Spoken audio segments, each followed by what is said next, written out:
What's up, everybody? We're back. I'm sorry.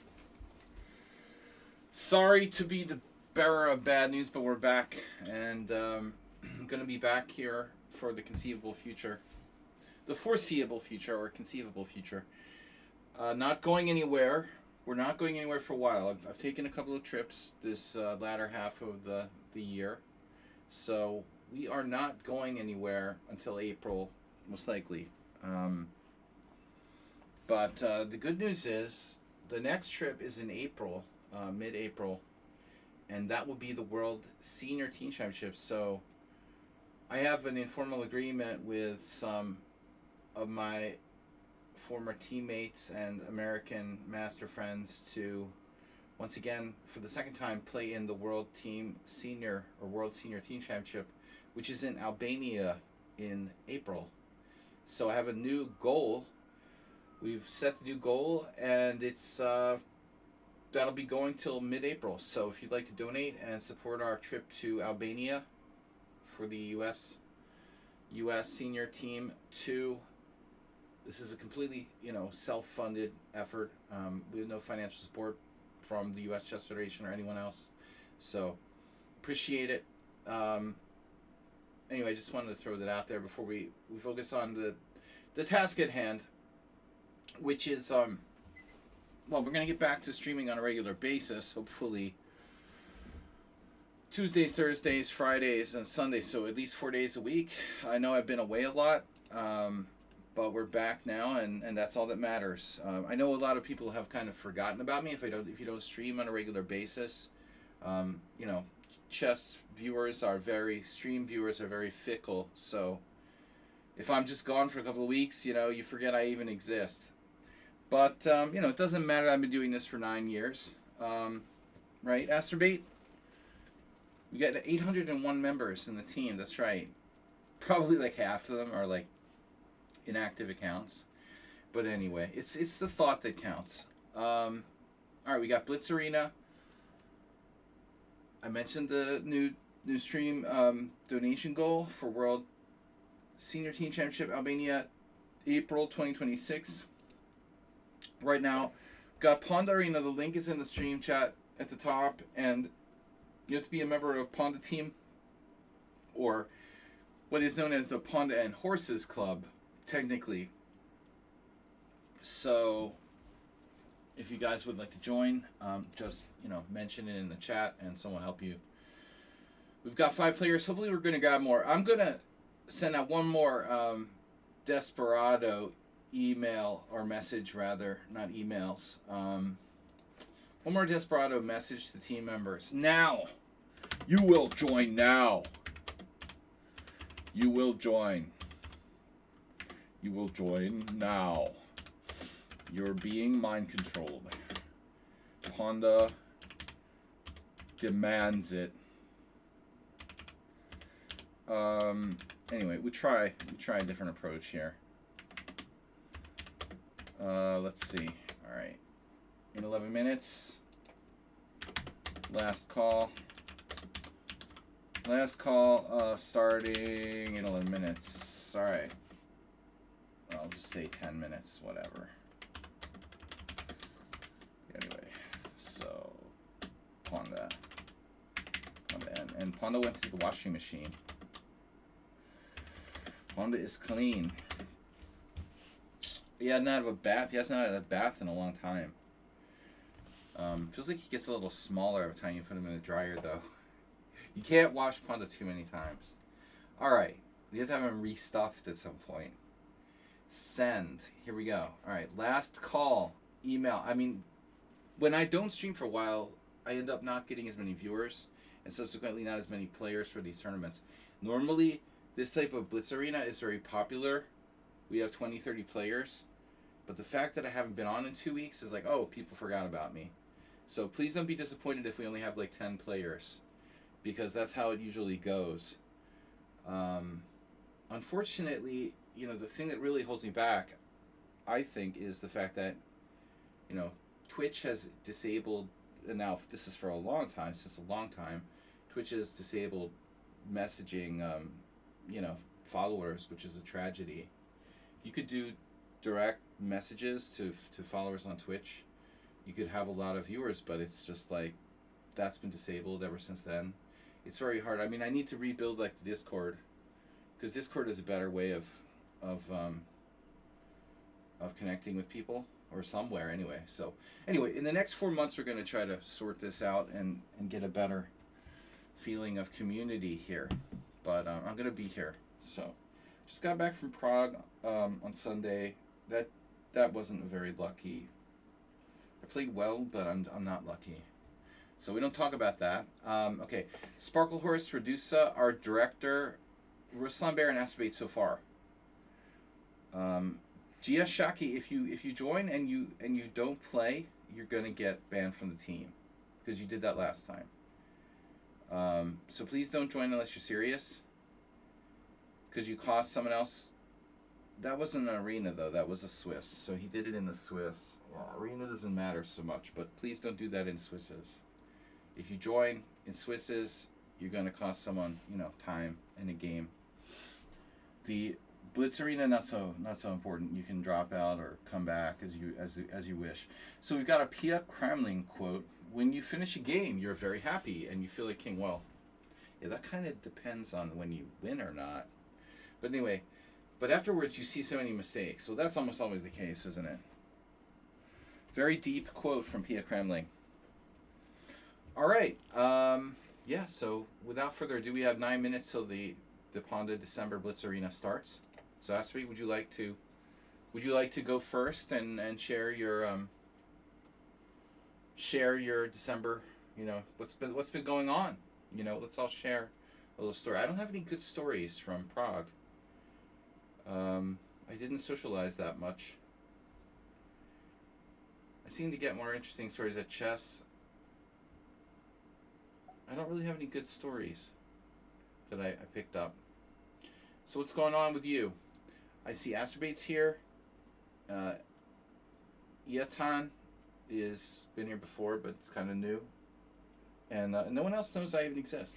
No, where's Thomas Reinson? Where's Nefidov? Where's all of the regulars? Oh, Redusa's here, but he's not talking. Ruslan Bear is here, and he never talks.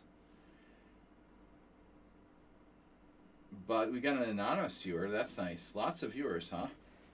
Let's just see. Leechess.org. Pawnda December Swiss is up there on my list. Anyway, all right. So, let's get some players. We got 7 minutes. That's how it goes. First, your money, then your bros. Now, where's all of our regulars? Where's Jeroen? Well, they didn't know I'm coming back, right? They're like, when is Sudgy coming back? I didn't announce it. How do I expect people to just be psychic? They don't know I'm coming back. Hey, man. You should have told them that you're coming back. Yeah. I just assume at this point everybody knows I can't be away for too long. You get your hope up. You say, okay. I did send a message yesterday. So it's not like this is just cold caller stuff. Mr. Coffee is here. Now there's a faithful friend for you. Mr. Coffee closing in the 100 on the 100 barrier. Subscribe to tier 1. He's subscribed for 97 months. He is not restricted by PayPal. Welcome Black. Welcome back.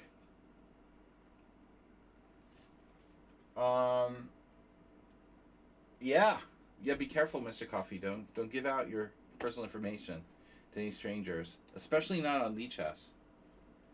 When I asked you for your personal info the other day, I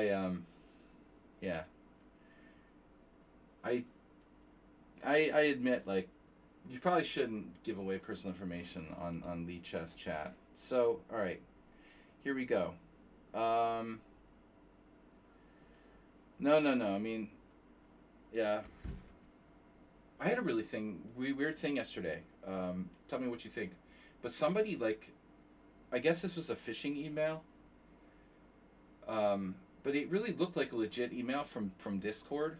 It was like someone had created another Discord account on my email, or so it looked like, and they were asking to, I don't know, confirm, verify the email. And I was like, well, how can you have 2 Discord accounts on the same email? That seems kind of like it says everywhere that's not really possible, but I don't know what they're up to, but somebody clearly, like, trying to make another Discord or get me to reveal my Discord credentials or something like that. Very deep. Mr. Coffee on a 10 stream watch streak. I think you're even ahead of Asterbane, man. So I'm just trying to awake. 4 minutes, we're starting, Mr. Coffee. We might need you to sit in for a couple of rounds. You're probably at work. But I only have 5 players because no one ever comes when I've been away for a while. So we need to build up again. Our following. I don't know. No one loves me. Number 1. No one loves me anymore. It's fine. Whatever. I don't know why nobody loves me. I get no love. I play chess and I compete for my heart. Well, not just chess, but poker too. And I try my hardest.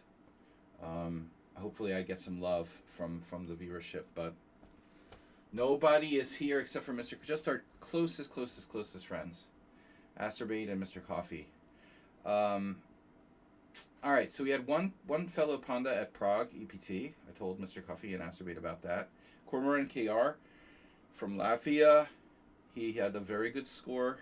And we actually cashed in the same Omaha tournament at the European Poker Tour. But he said he doesn't have time. Sadly, he said he doesn't have time to play chess. Now, I thought that's kind of lame, but, to play one tournament every Tuesday, come on. But whatever. Everybody has time to play chess for like 2 hours once a week or something. I mean, that's not... The I don't have time excuse is kind of lame, Okay, you're just not playing chess. People go through periods where I think they're just not playing chess. They go through those phases, right? But this is really not a big deal. 2 hours, give me 2 hours of your time. Man, we only have 5 players. This is going to be a very small arena. But I know Asterbane, I've enjoyed playing Cormoran. He's a good blitz player, and he's a nice guy. He invited me to dinner, but I couldn't go because I had already left when after my final aces got cracked in my last mystery bounty tournament before the bounties kicked in. Tragically, I just left. I was like, I'm out of here, man. I left like before the last day. I'm out of here, bro. I'm not even sticking around for like the last... There was like a $300 tournament, €300 tournament. I'm not even going to torture myself anymore. Pardon my French. When it's not happening, it's not happening. So I don't know where everybody is. I sent six messages. We have lots of regulars. Do people actually get these team messages? Pawnda and Horses Club. Let's see. Decline requests, settings, recent members. Recent members. Yeah, but I mean, very few of these members are actually online. And I want to see team leaders, because someone on decline requests, message all members, Swiss tournaments, team battle. I want to see how many. Sometimes it shows you how many people get the messages, but let me check that. Message. Okay, 67 members out of 801 have unsubscribed. So that's still over 700 players that are supposedly getting messages. But, I mean, it doesn't seem like it. Okay, we got a request to join the team. Mad NPC again? Haven't you joined already? Well, beggars can't be choosers. But they can be losers. If Mad NPC joins, we'll have 7 players. Mr. Coffee joins. Not suitable for work, Mr. Coffee. Mad NPC. Join the tournament now. Not suitable for work. I understand if you can't play. We got 7 players. Need at least 10. Come on. This is too small. I haven't run a normal tournament in like weeks because before this it was like a Swiss, which was really small. End of year evaluations.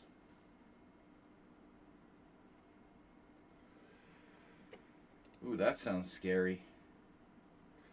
But on the positive side, we have a new donation goal. I can't even spit it out. World Senior Team Championship. We've agreed to play in April in Albania, so that's something to look forward to. Probably my next tournament. Although I have, although I have, what am I playing? Not the Benko Gambit, right?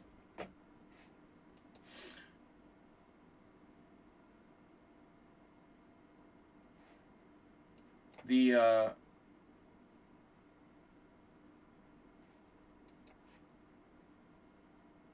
trying to clear my mind. You played the same-ish since when? Wow. That's weird. I guess he changed his whole repertoire. Repeta. I'm comfortable against the same-ish, especially this sort of bishop e3 line. They don't have to play d5. They can also play whatever, knight g2. I don't know. Maybe we played this once. I don't remember. But that sounds scary. Evaluations. They're evaluating you for like dementia or what? What are you being evaluated for? Superpowers?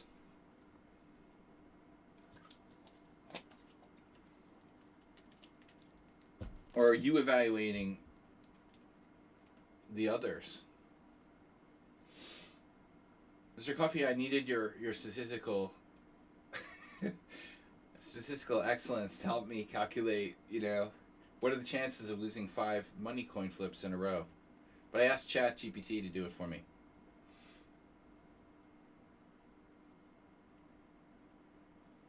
If you combine my prog last year with this year was worse. But if we combine them both, like, it's almost unbelievable. 1 in 32. That's right. Very good. It's around 3%.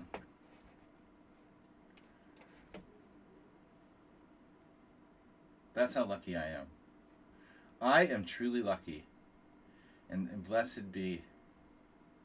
So knight d5. Oh, that's an old move, right? Okay. Yeah. I think Geller had a game where this happened. His opponent played like that with white. Took with a knight. You're supposed to take with the c pawn.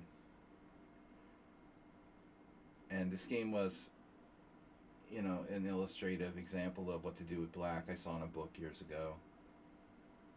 Don't remember what book it was. King's Indian for the attacking player. I don't remember. Graham Burgess. Same odds as a 2400, losing to an 1800.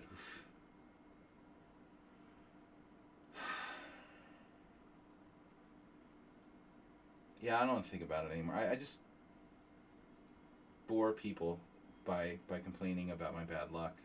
It is really boring, but nevertheless, it's very surprising how much bad luck you can really have. I amaze myself. I really do. So we're gonna try to get this knight through to a good square, or at least somewhere, before the shit hits the fan here, so to speak. If I don't take now, I guess we have alternatives like what? Rook e8. Well, I have no idea what that does. Just superficial.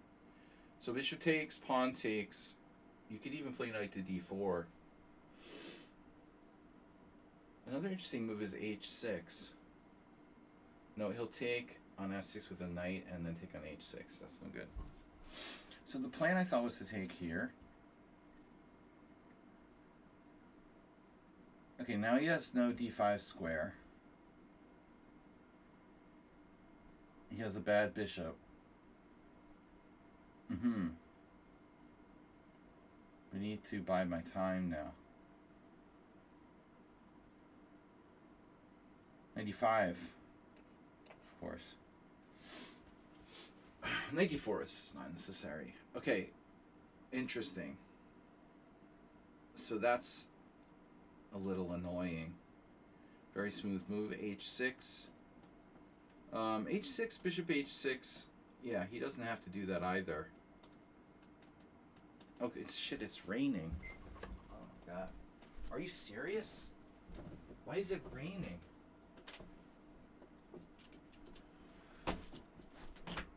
They were just lighting off fireworks. It's fucking raining. Alright. So, yeah. Oh, Mr. Perfect strikes again. Instantly. Okay, B5, take. Rook takes, queen takes. H6 is interesting. If bishop H6, we might have something there. I had a game like that with Jay Bonin years ago, where I was white in a similar position. Yeah, but Redusa is so fast when it comes time to need to be fast. H6 doesn't really do anything. That's what bothers me here. Rook B8, A5.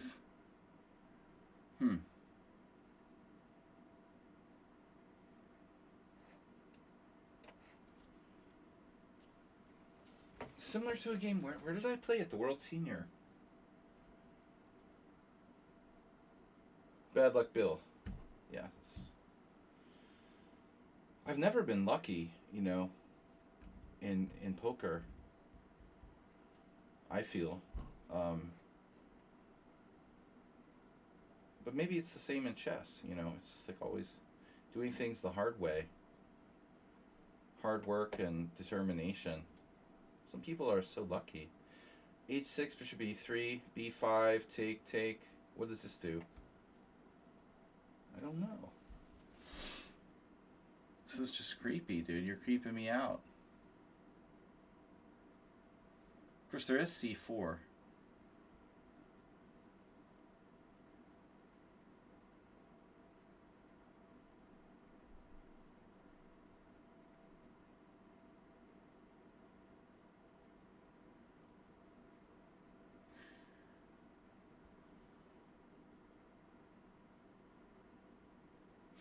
The old Queen A5 thing that usually doesn't work.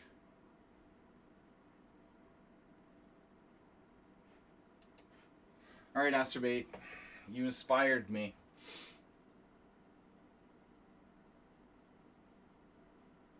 I'll play in Benoni style. I don't trust this.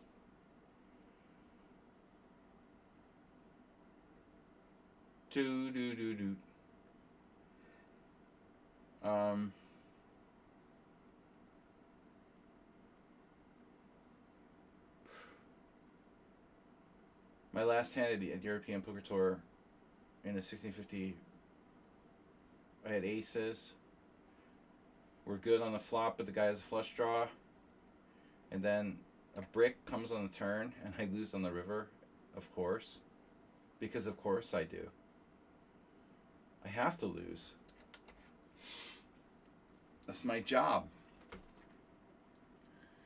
This other guy who's a pro at the table was like, bad luck, man. And I was thinking, like, yeah, that's my life.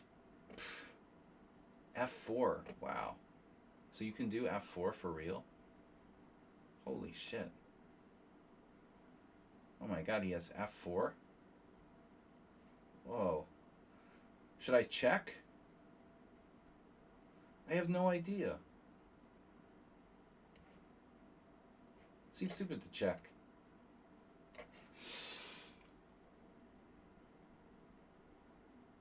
I was surprised that a pro would say that, because you've heard it so many times. It's just kind of like, this guy just like busted in a high roller for 10K, bought into our table late, and then he's like, yeah, bad luck. I'm thinking like, man, I think that most pros just wouldn't say anything. You know how the other guy feels. It doesn't help, you know. Okay, he tried to be sympathetic, but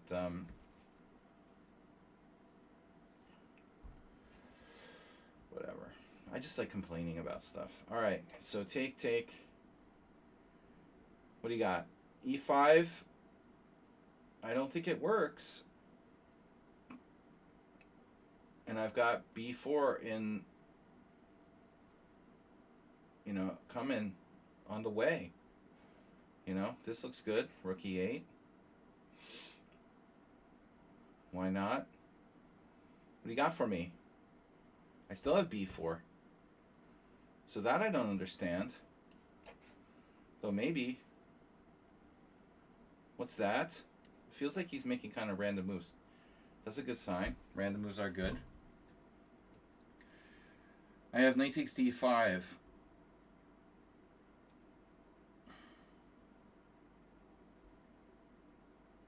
All sorts of crazy shit happening though. Rook E4. I don't have to take that pawn either.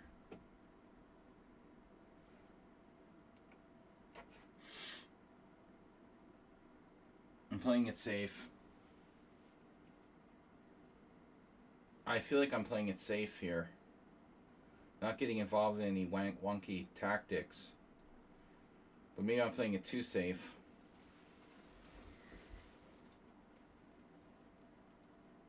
Yeah. Okay.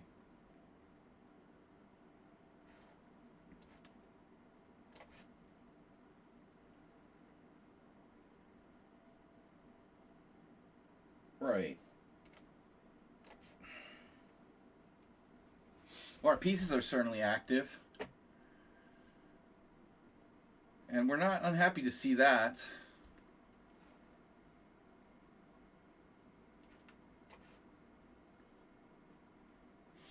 Position remains, what looks like approximately equal, but maybe not.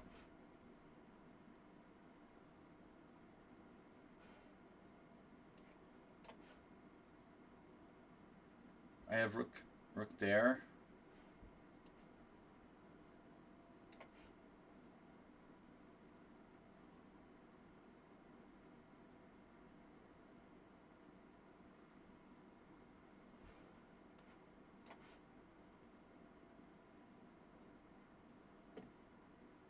What's up?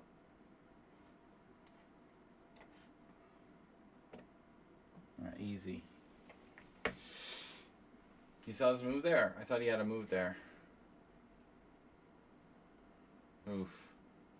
Alright, analysis board. How was this game? Not that bad. I made one mistake, one inaccuracy. Not that bad. Another request to join the team, Neil from Earth. Neil from Earth. Okay, you're welcome. Back. Alright, back to tournament. Sorry. Hello. Hello. Alright, how many players we have? 7 players. With Neil, we'll have 8. Wow. We're like setting the world on fire. Come on. Where are you guys? Neil can join. We got 8 players without Neil. There he is. No, he's in. So that's 8 players. Wow. 8 players. Normally we have like 30. But nobody remembers who I am. Yeah. So we're playing poker for 2 weeks. Almost a week and a half. I don't really know any good stories to tell you guys. Bad beat stories are so boring. What other stories? Did I have any other interesting stories? I don't remember any good stories. I didn't get drunk, It's not as fun when you're not drinking. Acerbate, what's up? No, I take tournament poker very seriously. We're on our best behavior, just like even better than a chess tournament.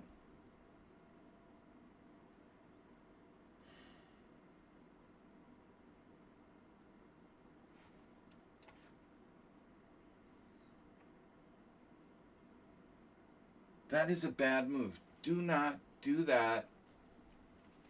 Bad acerbate. Now what should I do? Bishop e2 or take? Normally I take.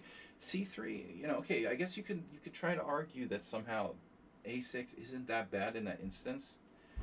it's not as bad as against, say, castles, probably. Because I do have some weaknesses here on the light squares. And I think that's rather counterintuitive.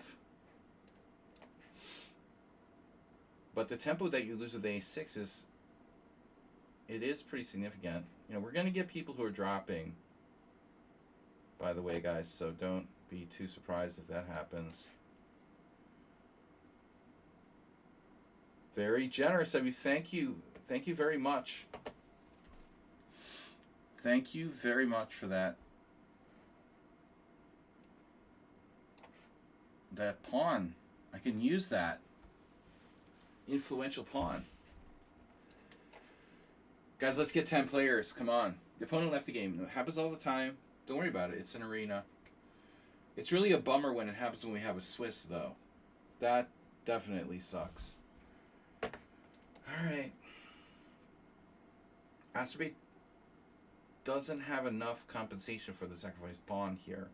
I'm going to loosely call it a sacrifice. Oof, and now he dropped a piece. Somebody's rusty. You wouldn't normally miss that.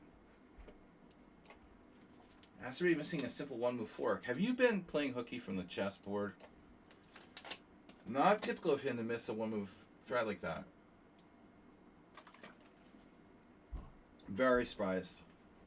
Very surprised to see that.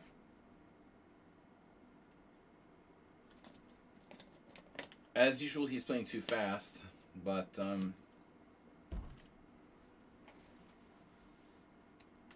we're going to try to keep this as simple as possible.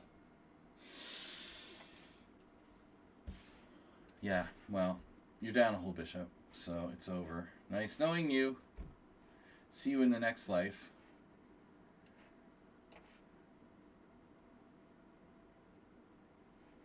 Entertaining.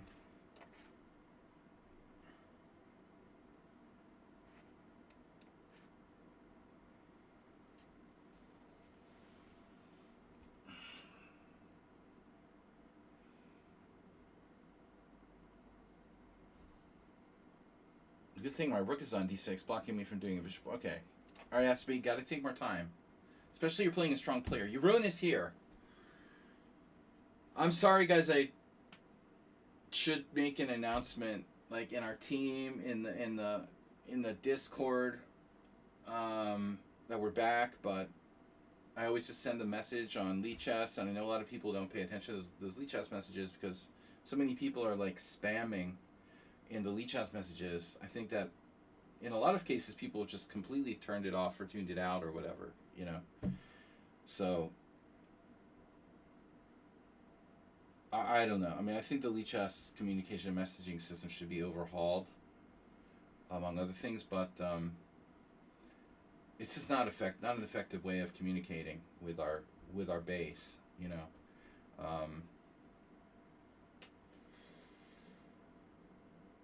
So speaking of communicating with the base, the U.S. economy lost 41,000 jobs in the last couple of months, so that's good. Tell that to the base. Okay, guys, we're up to 9 players.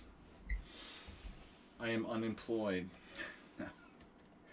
I'm employed, I just don't make much. Alright, so what do we got? Another game. Ruslan Bear, very nice, very nice. Good to see you. I'm not going to berserk. These players are fast. All 3 of my opponents are fast.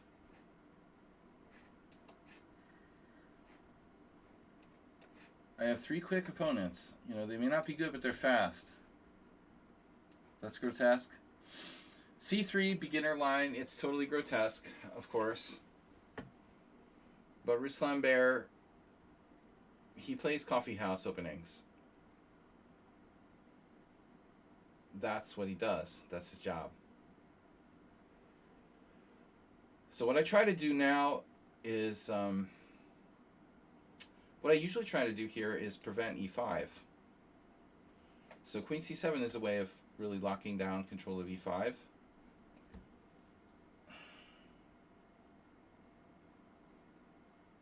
This is a typical move. Now I play knight f6, and if you play bishop f4, I just play d6. Not e5, but just d6. And black is very good. we've looked at this in depth with some of my students, these types of things. This doesn't really help him here, you know. I mean, c3 is very passive. It nullifies his bishop on g7, but takes away his knight's best square.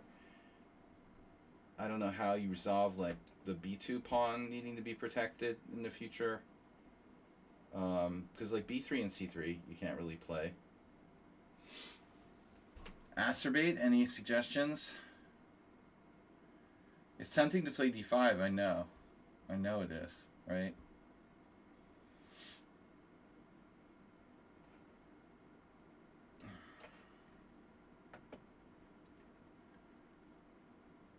I got the a5, a4. I don't care about that.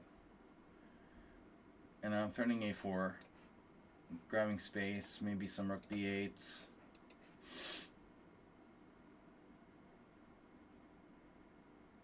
Now he does have this knight c4 thing. I don't care. We plonked the knight on g4. Not really. Probably d7. With the idea of knight c4, bishop a6. This move, which is rarely good, but I think is good if he puts his knight on c4. You don't normally want to go bishop a6, I would say, because doing that, you know, it just commits the bishop when it doesn't really know where it wants to be. Ruslan doing nothing pretty well here. I'm not sure about queen c5. I gotta watch cheapos like queen e3, queen takes c5. This very well might be a mistake by me.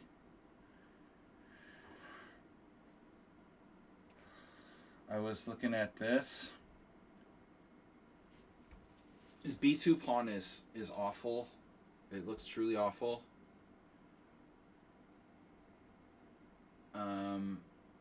I can pile up, just pile up on b2. It's such a terrible static weakness. And this is like madness. h4 madness. Maybe I should stop it with h5, but it's somewhat, you know, loosening to do that. But I think I might very well go for it. Queen g3 will probably follow. So I guess the problem is my knight left the area on the king's side. Hard to protect my king's side now. He is kind of a genius. f5 is very risky. I mean, you know, it actually needs to be considered because his queen is kind of awkwardly placed here. Risky for me though to play f5. You know, going into the fire. Playing with stack b2, he actually has very strong play now with queen g3 and h5. That looks very scary for me. I'm regretting. I'm literally regretting doing what I did there with knight c5 now. Very serious regret. His attack looks so easy to play. It's so easy to play. Any child could do it. You know, queen g3, knight f3, knight g5. How can he do that stuff without leaving some weakness behind? I might have to come back with knight d7. Queen e3 is a cheapo, but I don't know if it's as good as queen g3. Objectively, I'm not so convinced by that move. Do I want to keep my dark square bishop? I don't care so much about that.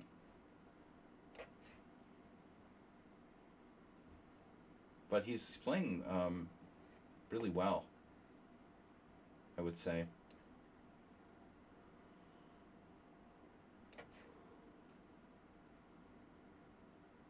Would you like to trade queens?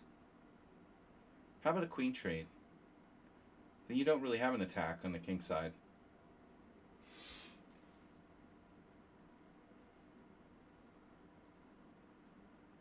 I'm indifferent to trading dark square bishops. Like, you see a lot of people move the rook from f8 and play bishop h8 and all that. And in my experience, it actually makes things worse. That's a totally overrated, like, defensive plan, especially in the position where I'm attacking what, the c3 pawn with my bishop. Who cares? You know, bishop's not that great. Now we have 11 players, setting a record. Guys, be the first to donate. I'm going to the World Senior Teams in Albania in April. We're trying to raise money for the trip, so we got until April to reach the goal.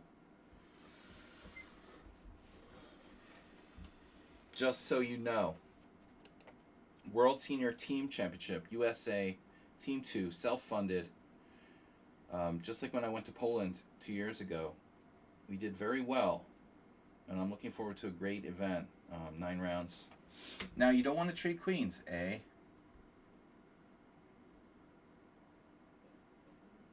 Okay. Whatever. Fine.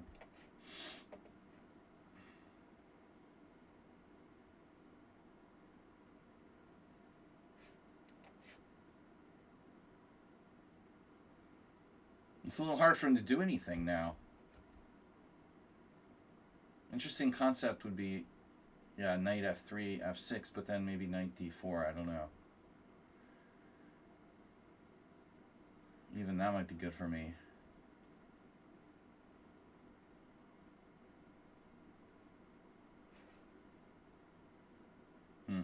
That could get kind of weird. So, I'm going to trade. We've got this. He was thinking about taking with the pawn there. I can tell you. I'm pretty sure.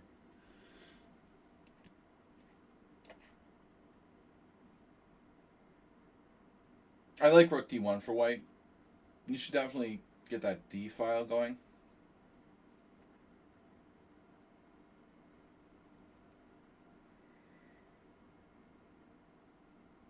Here I can prevent f4. I think white's still okay. You know, he's played really well, to be honest. Okay. So what am I going to do now?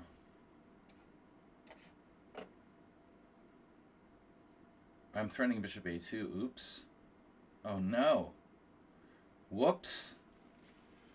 Oh, no. What are you going to do about that, bro? There goes the queen side. Oh, no. There goes your queen side. Bye-bye. Nothing you can do about it. Oh, no. No f4. No defending against bishop a2.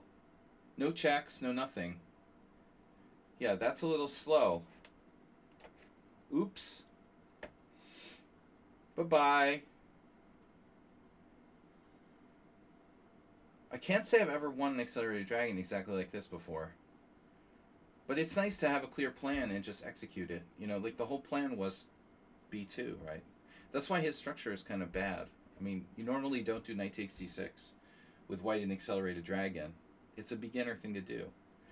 But sometimes it's not so easy to punish them. And here, you know, if I don't have this, you know, what do I have? Sacking the exchange. I mean, this is out of question. White is dead. He's totally dead. You got nothing. I mean, f5, queen e5. Say goodnight, Gracie. Queen g5, queen f6. Game over, man. Look at that bishop. Now that's a classic, like, Kopak Sicilian special. Queen c1. I dare you to play queen c1. He didn't play it. Now he has no moves. I guess bishop d3. That's fine.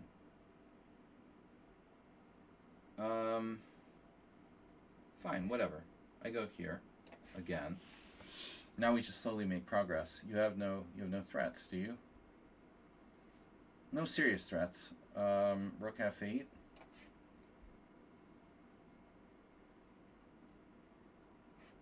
Ta-da! Poor Ruslan. This is just pure misery. No chance at all. Oh no. No, none of his normal, like, slimy counterplay. Acerbate's in first place. Oh my god, dude. Go, Acerbate. Acerbate was in first place. Now he's in second. Neil is in third. Jeroen in fourth. Ruslan Bear, our director. Kellart is here. Uh-oh. Kellart is here, and they are dangerous. Dinekis is here. Can also play. Chessmaster 1205, who I really don't know too well. Praying Mantis. So people started showing up. Okay. Hello. Going to bring fresh air and crazy attack to the tournament. Just know, don't drop out of our Swiss tournaments, Giashaki. You did that last time, and you have a yellow card for that.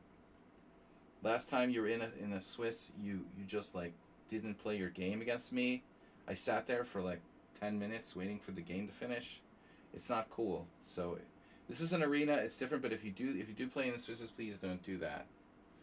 All right. Anyway, we got 13 players setting world record. We are setting the world. It's hard to get a game. Well, there's not a lot of players. It's hard to berserk. I had fast opponents all games. I mean, almost everyone here is fast except for me and Jeroen.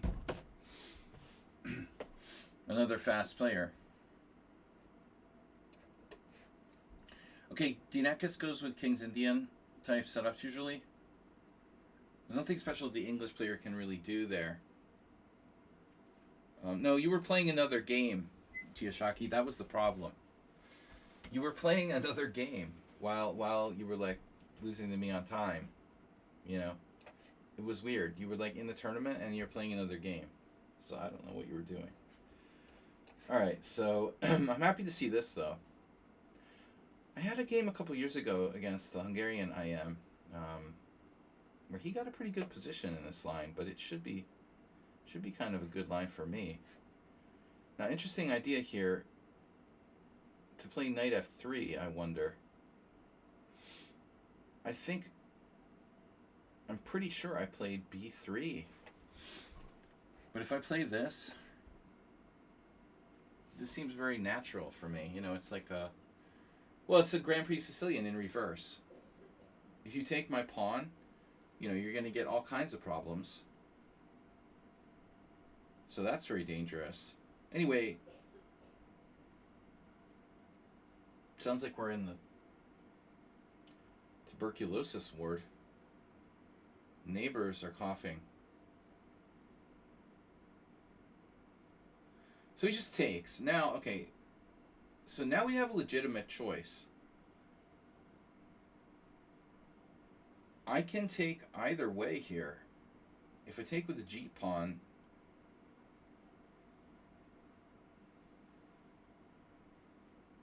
you get more central pawns for your money.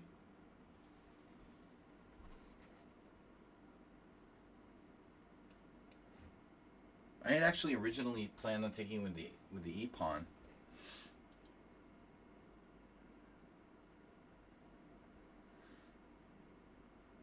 Even E4 is interesting. I mean, to just play it in a kind of classical way here. I don't know.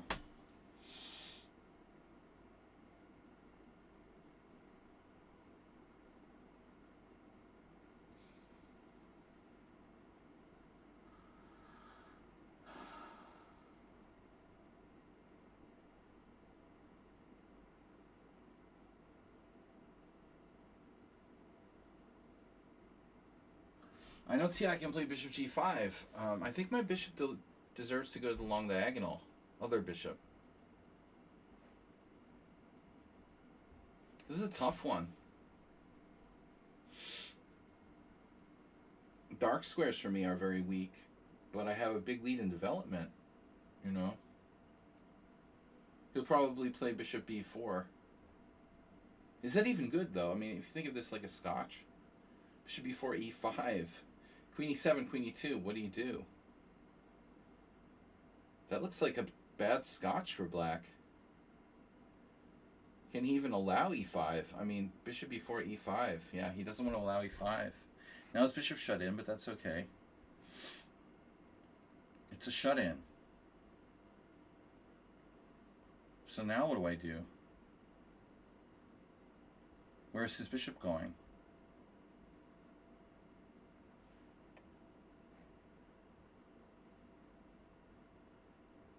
Kind of weird, I don't know what to do.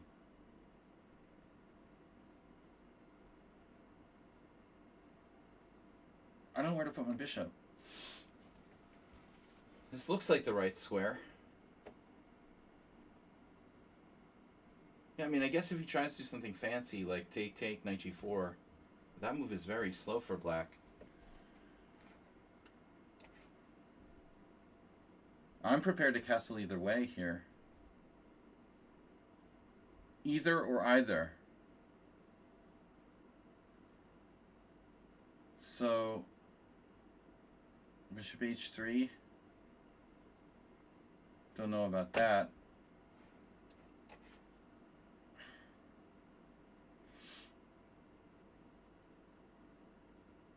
This is probably a mistake. Probably a mistake. Probably. Provolone. Get the feeling he wants to castle queenside as well. But it looks more dangerous for black than for white, to be perfectly honest.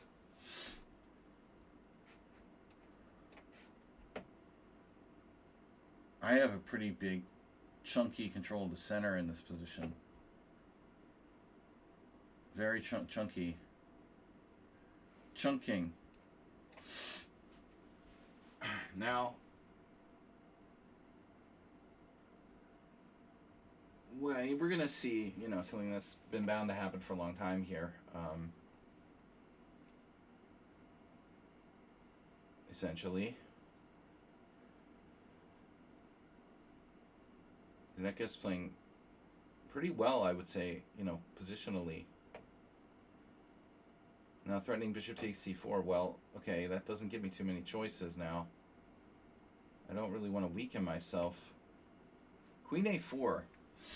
You have knight g4.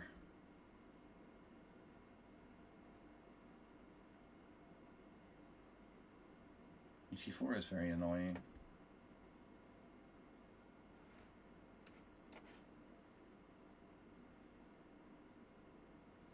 This might give me some additional options, like knight g4, bishop g5, that I might otherwise not have.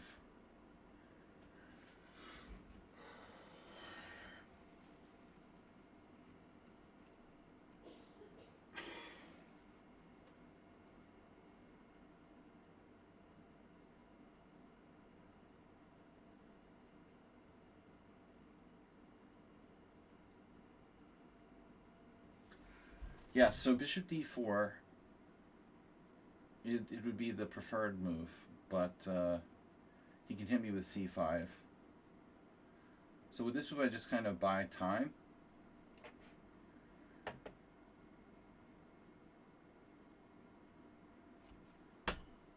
Not really where I want my bishop, but I think we have a lot of options now.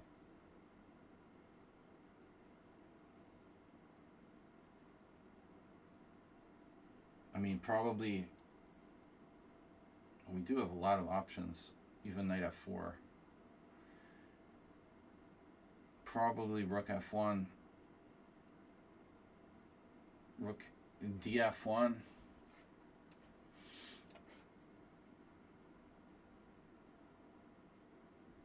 He's playing a great game, and he's extremely, extremely fast.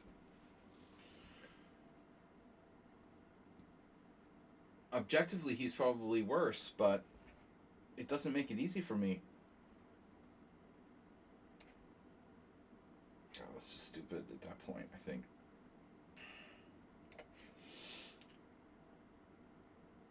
To go to f4 would only be exposed and lead to more complications and problems.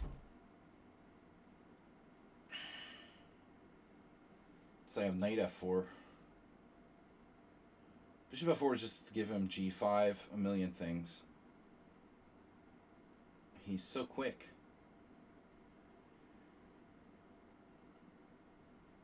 But white seems better. I mean, a lot better, but we don't really have anything concrete here yet.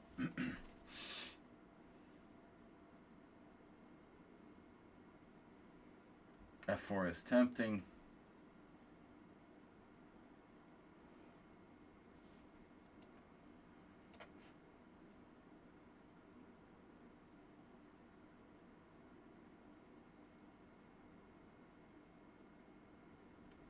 Still no threats against his king whatsoever for me.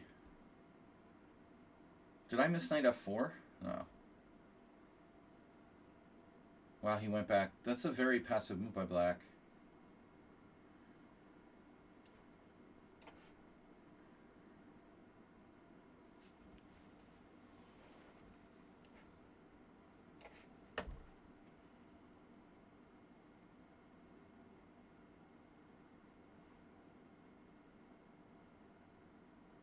So aggressive.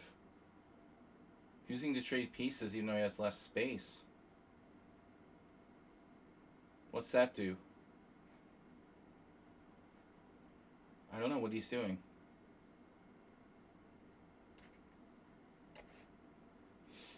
Can I attack?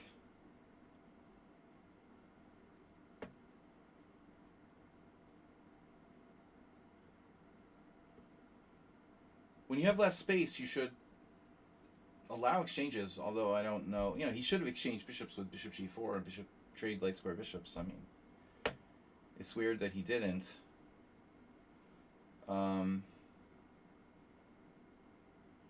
Anyways, not clear what I'm doing here. As his time gets faster and faster. Looks like bishop f3 is a mistake.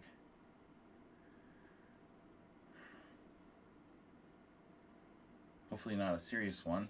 He has knight f5. Look at his pieces. I mean, that's ridiculous. Yeah, I see that. Flailing with one move threats isn't going to help you.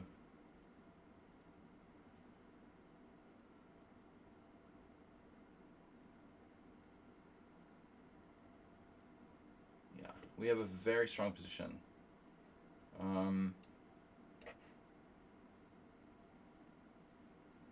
No exchanges. Fine. If that's the way you want to be about it.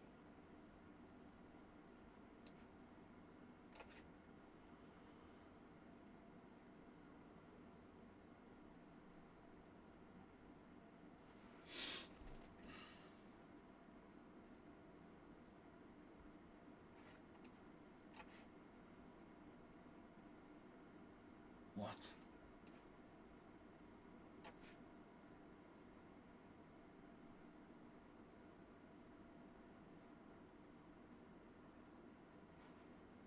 Wow. So which way do I do this?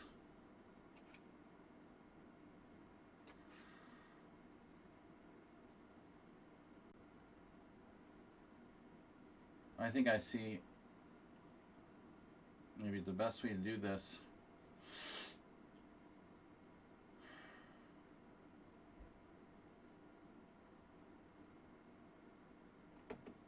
Got e4 covered.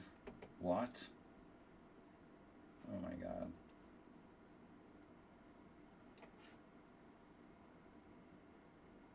Wow. That is insane. That is insane.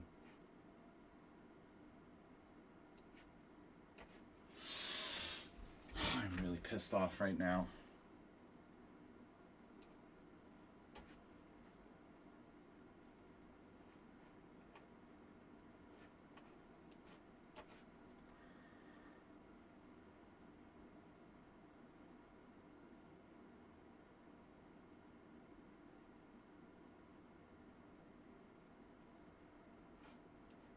Oh my gosh. His queen's protected.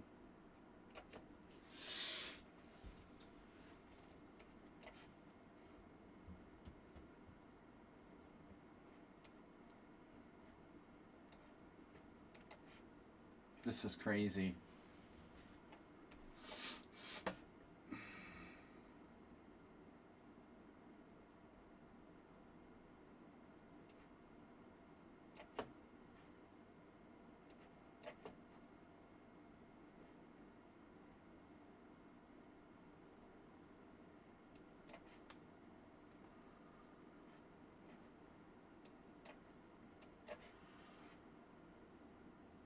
He's playing like a GM.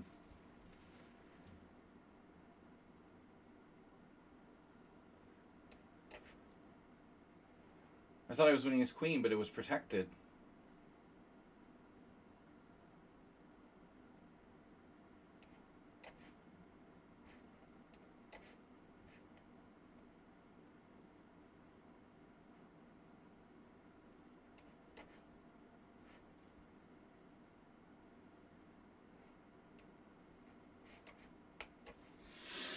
Yeah.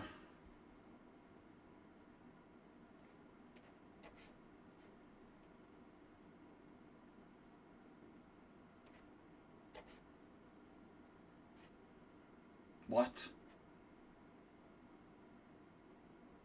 Sees this move instantaneously? Bro, whatever.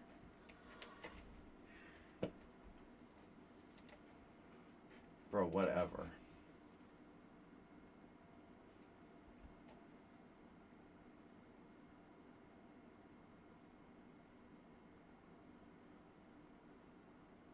That's like playing two different people. I mean, the guy who played the first half of the game and the guy who played the second half of the game. That's really insane, you know. You're playing two different people. It's crazy.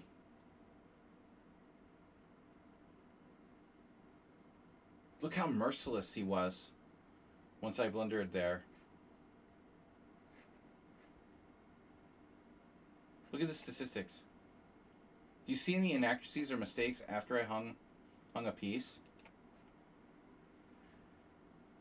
Practically none. And no time, too. This is really crazy. He made only 2 mistakes after I blundered. With almost no time. That's so weird. He's 1600, right? You play like a 1600. His time usage was fast. Always too fast. The one thing that's for sure is that he always plays fast. He also won his first game. Eric the Red, I haven't seen you in like 2 years. Alright. Looks like Asterbait is just rolling. Yeah, that was a very heartbreaking game. I used all my creativity and skill, and he has a completely lost position with all his pieces on the back rank, and then he just like, you know, once I hung a queen or whatever it was, I hung a piece, thinking his queen was unprotected. I sacked the piece for nothing. It didn't work. I didn't see his queen was protected, and then he just plays like perfectly. That's fucked up. What composure. No panicking.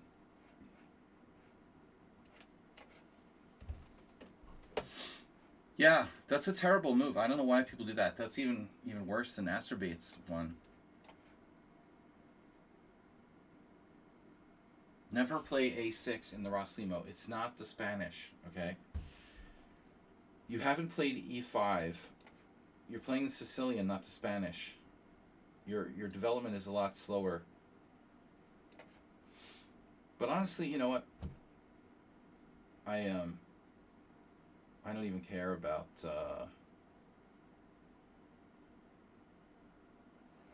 bishop g4. If you want to trade off your bishop, that's fine with me. I think a lot of people with black, they're thinking like, oh, I'm playing the Spanish, you know, but it's not. It's worse. It's a lot worse.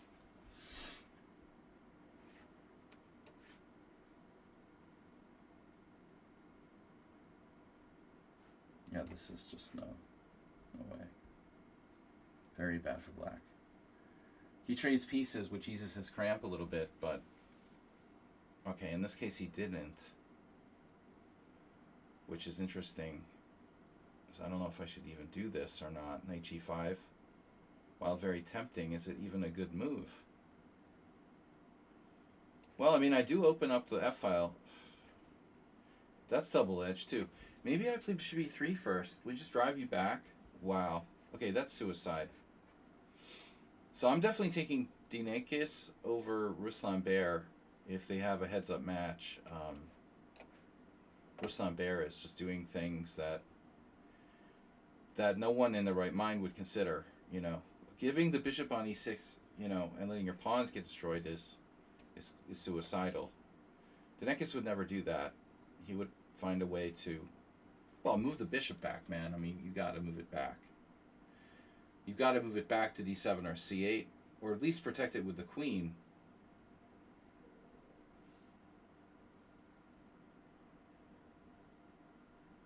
Man, I can't believe I hung a piece, but he was constantly putting time pressure on me.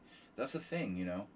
I normally don't blunder, but I'm rusty and I'm slow. And I haven't played much in the last 2 weeks, so I just thought it was over. I thought the guy hung his queen. You know, I just win. And he defended with the other move, queen c8, insane, right? Insane defense. Just a position where it looks like there's no way you're going to save yourself. And Dinakis just gets, you know, move after move. First, it looks like he's totally dead, but he has queen c8, avoiding getting mated. You know, so there was some pretty amazing play by him in the second half of the game. That annoys me. We're up to 13 players, not a record. We got about half the amount of players I normally get for this tournament, since I haven't been here in 2 weeks. So hopefully next week, you know, everybody will know we're back to regular schedule. Next week is actually like Christmas, isn't it? Not quite.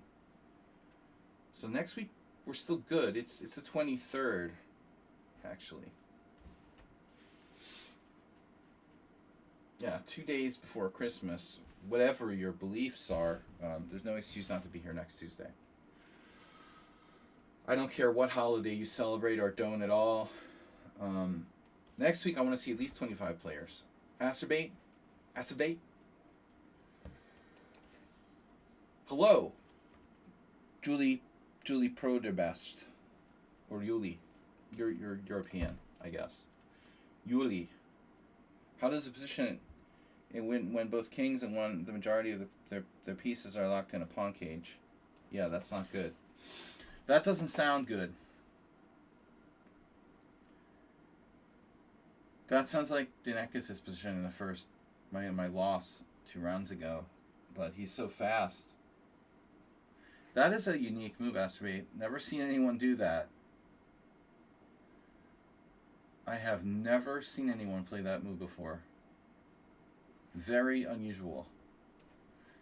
So what's the moral of the story? We can destroy Mr. Pawn. Bye-bye.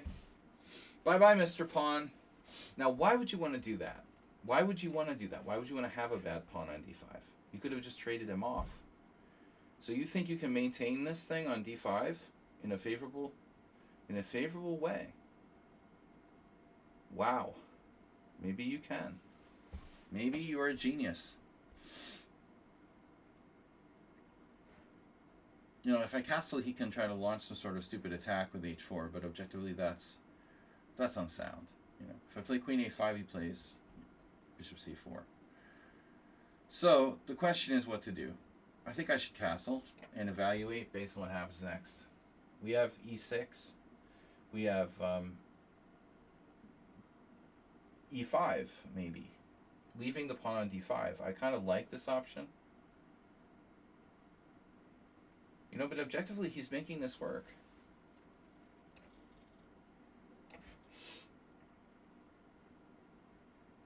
Chess noob.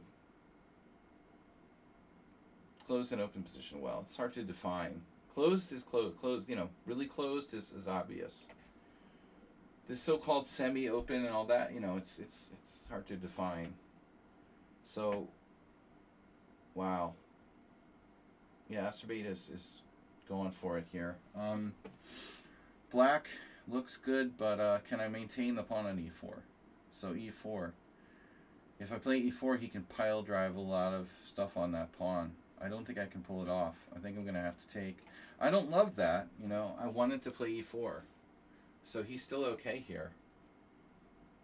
This is getting greedy. You're like strategically greedy.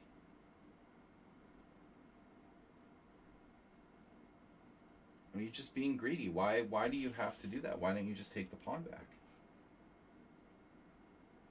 Man. Maybe it's a good move. I doubt it, but it could be. I will protect my pawn. He could have just simply taken back. Why try to be fancy? Why do you have to be fancy, man? You know? Why be fancy? Don't be fancy. You know? Just play good moves. You're not getting your pawn back. You are not getting the pawn back now, bro. I assure you. But do I want to give up my bishop? I don't really want to. You know, it's not so easy for you to not so easy for you to pile up on that. Maybe I'll just give it to you. But then you have the white square bishop. It's unopposed. It's very easy to play this. I was expecting h3. Queen d3 instead, though. Maybe I don't, you know. Then maybe I don't take. I only take if I have to take. Oh, God, you scared me, bro. It's like, what are you doing? He's playing with no plan. It's amazing how well Acerbate can play without actually calculating more than, like, one move ahead. Bro, come on. He hung a piece. You're just giving me the game on purpose.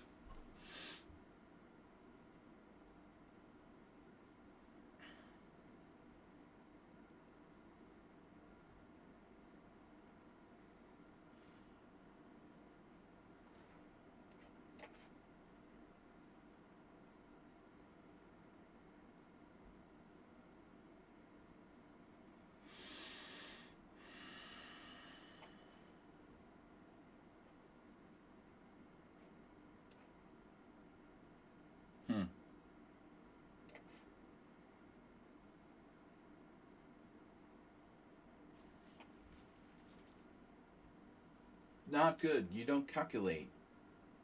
You're just throwing things around, you know. Move to move. You need to calculate, Acerbate. Not calculating enough. You have plenty of time. You need to use more of that time to calculate. Now, Gia Shaki is in first place. Very disappointing. So who is he beating? He's 22-1 in bullet now? What? That's kind of new, isn't it? I don't remember Giashaki being 2200 in bullet. Wow, 1649 in chess 960 isn't bad. That's like 2000.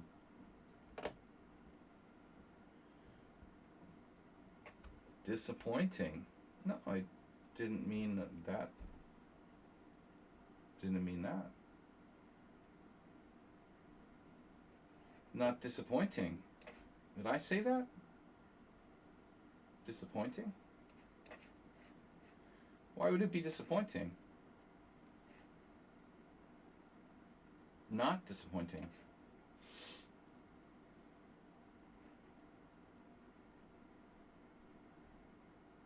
Okay, let's caveman.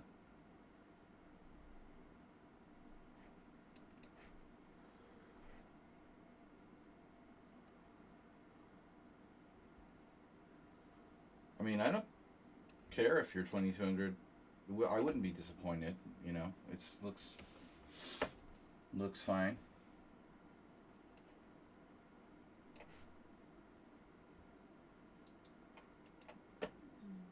Too much bullet chess, though. You don't listen to me, like most people.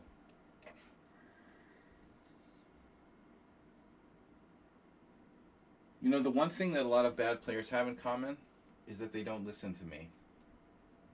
I shouldn't say bad players. But let's say players who aren't living up to their potential. I'll put it that way. I'm going to need to see your license. The people who obsess with playing bullet, they're leaving a lot of potential on the table because they don't listen to me.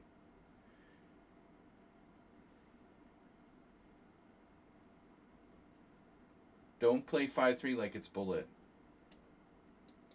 If you want to play bullet, but don't bring your bullet to 5+3. It's a different game. It's a different sport. It's not even the same. It's not even close. Not at all close. Bullet is not chess. It's like a, I don't know, video game.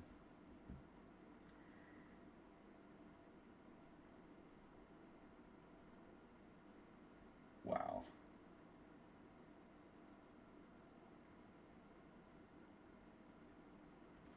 So what am I doing here? Not clear. I don't care about b4 anymore. I gave up on that. I'm done with that. I don't even care. I don't want to play b4. Now you played c5. Now that changes everything. Now I'm really confused.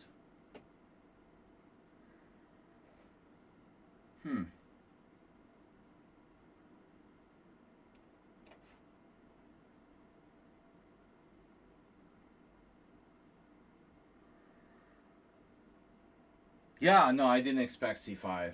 I agree. I don't know. I mean, I didn't think he was going to do that. But he's playing a tactic. I have to be careful though. Like takes, bishop takes. Little shaky. It might be okay for me. b2 at the end.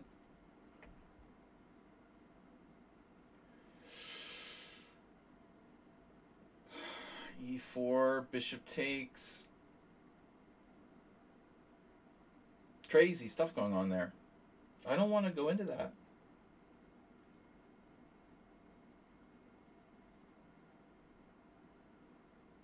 Damn.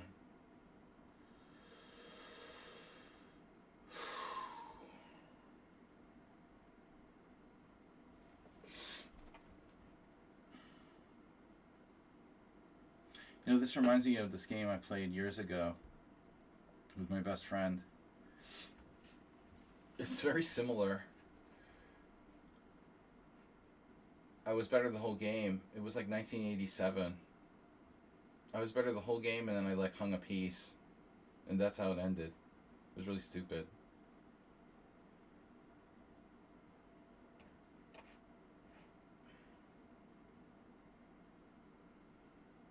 I don't know about this. This doesn't seem right. But he's playing so well for his rating. 39,000 blitz games. Why is your blitz rating so much lower than bullet? You played a lot of rapid and a lot of blitz. Too much focus on the bullet. You know, you shouldn't play bullet all the time.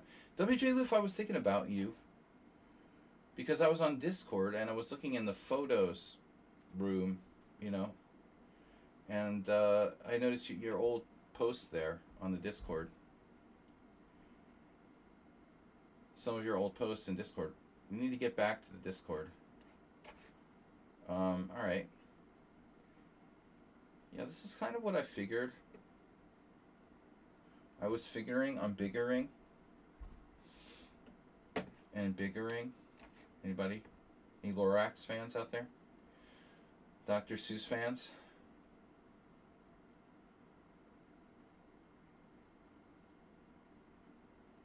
Yeah, now we're starting to see some sort of shaky looking moves. I don't know what black is doing now. What is he doing? Oh, I see Queen E6. Nope. Not today. Alright. He's allowed my king to take up resonancy in a solid position in the center. It's safe there for now. Danekis got away with this style against me, you know, but if you look at the score of both Danekis and Giashaki, the reason they have such a bad score against me is they're playing for time, not position. Once in a while they get lucky. You know, once in a while you guys are going to get lucky and win a game and it feels great, but you're not really playing chess. You're playing the clock, you know, and that's fine for bullet, but it's not okay for blitz or rapid. I don't want to trade queens, really. I'm good. We have good position, I think. Beautiful knight on d5. And black's starting to look very iffy strategically here. All of the pawns on the wrong color. Now my b4. b4 is looking good now. And the queen side opens up, and suddenly black's like, uh-oh.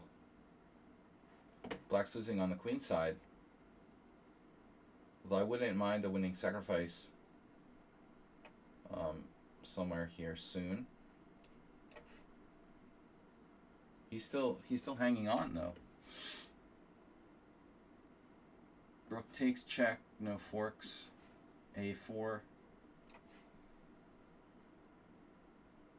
So very similar to the game I failed to win against Danekis in strategic terms.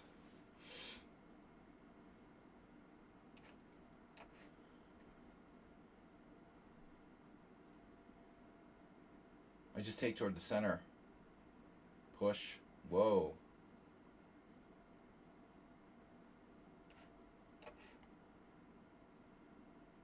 Which way do I play this? You take with the pawn? Yeah, how are you protecting that?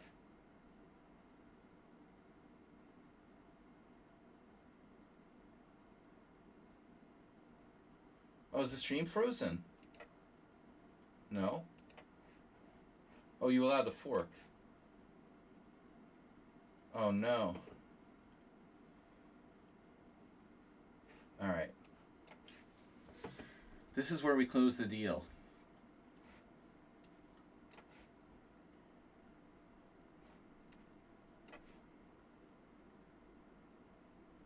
That bishop is like being down a piece.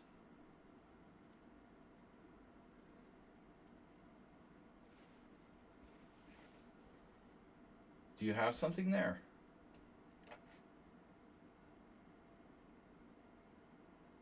Yeah, nothing's gonna save him now. Well, never say never. I've lost, you know, such good positions that no one would believe in my life, but this isn't gonna be one of them.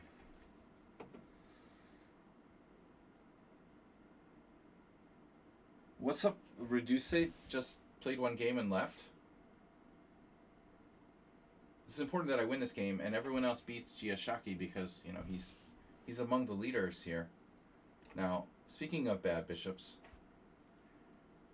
Oops. Oh no, you can't take. Oh no. Right.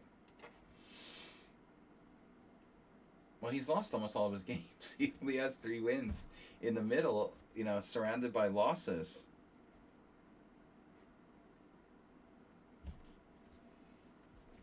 Well, we got a request to join the team. Sinus, you're back again. Now, how many joins is that? We should have a prize for, like, people who join the team multiple times.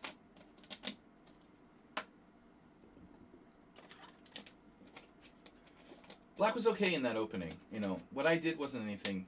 It wasn't particularly sound. I mean, I don't think H4 and stuff. And then to try to do G4 was kind of dubious. But the English, you get those Englishes, it gets really dry. Speaking of closed positions, the closed English can be very dry. I wanted to do something interesting. So mad NPC. Don't be mad. Alright, I wanted to play I don't know, I was playing it yesterday. Some Blitz games. Used to be a regular feature of my repertoire. Oh, I hate when people do this line, though. We have a couple of systems.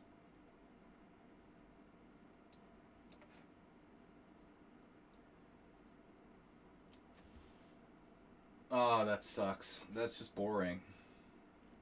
Boring. Okay, like a lot of times they'll do queen f3. But this is fine. What should I do? g6, castles, bishop g7, rook e1, knight c6? Probably not. Boring, but it's playable. I mean, yeah, I mean, white's position is... It's perfectly reasonable. Should I try to castle kingside?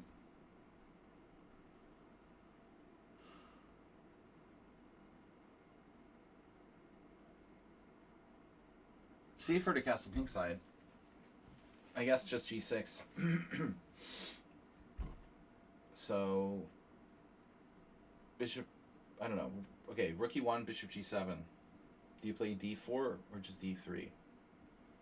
Position is equal. This has to be like totally equal.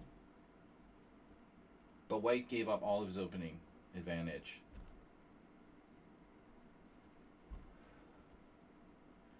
You never play boring things with white. Well, this is up there on the boring scale. Bishop takes d5. You know, the line isn't boring. The way you played it is boring. You know, trading knights on d5. You're not supposed to do that. So e5, rook e1. Okay, it's totally equal.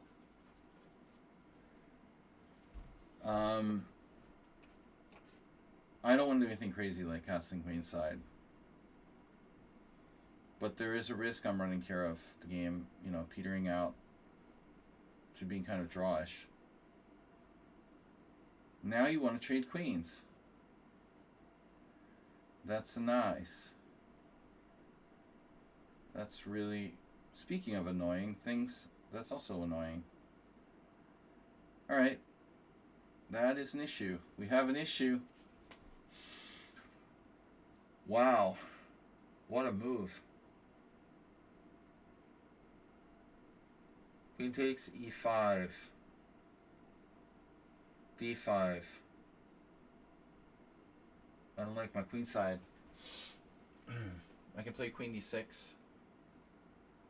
That's also kind of fishy, though. Well, I am not loving this. Wow. He's 1700. He's used 15 seconds for the whole game. 1530 and bullet. Okay. Queen b3 is like #1 move there. Very strong move. I am officially concerned. You're playing like a genius. In a very straightforward positional way. It went from boring to just like better for white. Now kind of a strange move. Supporting, obviously, yeah.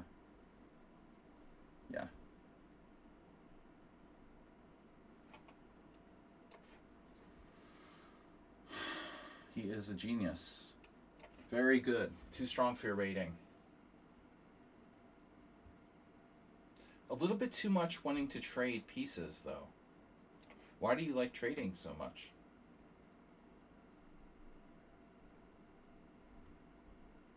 You just loves a good trade.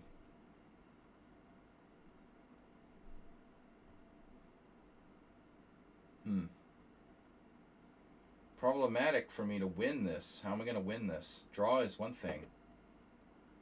But how do I win? You have more time, better position, equal position at least. This is very annoying.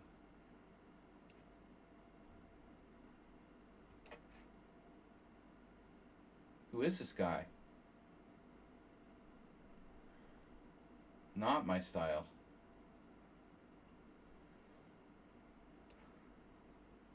Well, I can get in c5. That's not a great idea.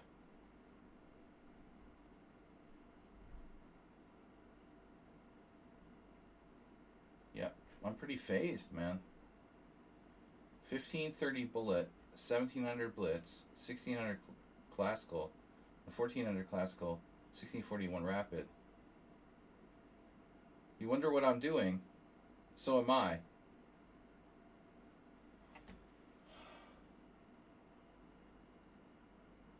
So you're like a strategic genius who doesn't see one move tactics. I'm very lucky there.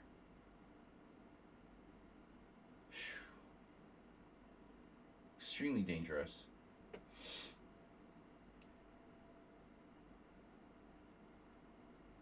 He was winning the exchange with Bishop takes b8. I'm crazy, you know. I played c5. I have to exchange on e5 first, and I played the move in the wrong order. So that's my second blunder. And he's still better. He also beat me twice in very, very, very strong games. And that was in long games.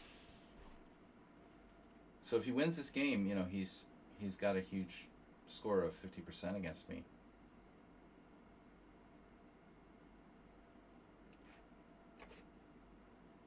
Now I'm better. I don't know if it's enough, but I think that's a serious mistake. But maybe you didn't have anything better, actually. Yeah, because I have queen b7 check there. That was a problem. You had a legitimate problem. Wake up and smell the coffee, man. Boy, I played so bad in this game. Hung the exchange. The opening was lame.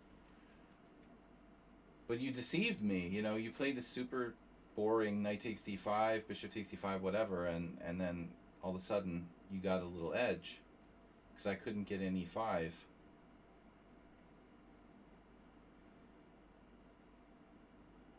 The bishop c4, yeah, it's a very typical variation.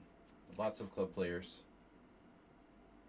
play it. I think objectively e5 is better. You know, so whenever I play like e4 knight f6 and people play knight c3, when I play d5, I'm expecting them to play e5, you know, and then they're like take, and I'm like, oh, okay, yeah, you're one of those guys. It's okay, it's fine, you know, it's a well-known variation. But objectively, I do think that e5 is more testing. The way I played this was atrocious, though. I mean, the opening was atrocious. He put me to sleep, and suddenly I'm like, worse. Now you hung a rook. Weird.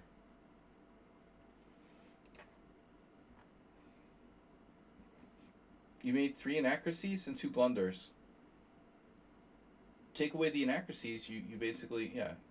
I mean, well, you know, you could have won an exchange for nothing, so.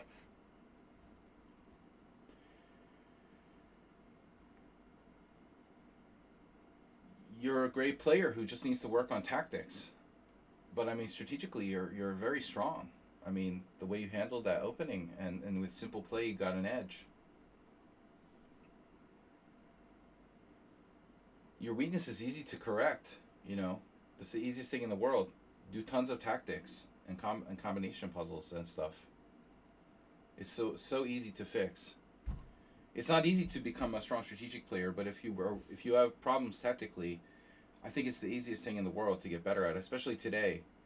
You know, you can't ask AI to teach you how to be a good strategic chess player, but you can do tactics puzzles and get better tactically very easily. Almost anyone can. So I think if you have a deficiency, it's much better to be weaker in tactics. Positional play is hard to correct. I'm bad at both, you know, so it's always tricky to get better because I don't know which to work on. WJ Lou, thanks for resubscribing. 77 months, by the way. This is my first stream in like 2 weeks, so I'm a little rusty.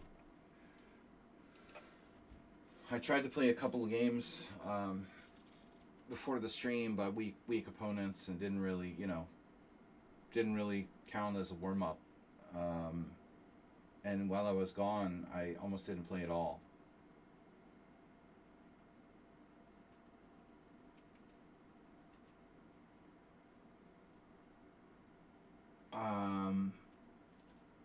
But nice to see WJ Lift back. How are things in the US of A? Alright.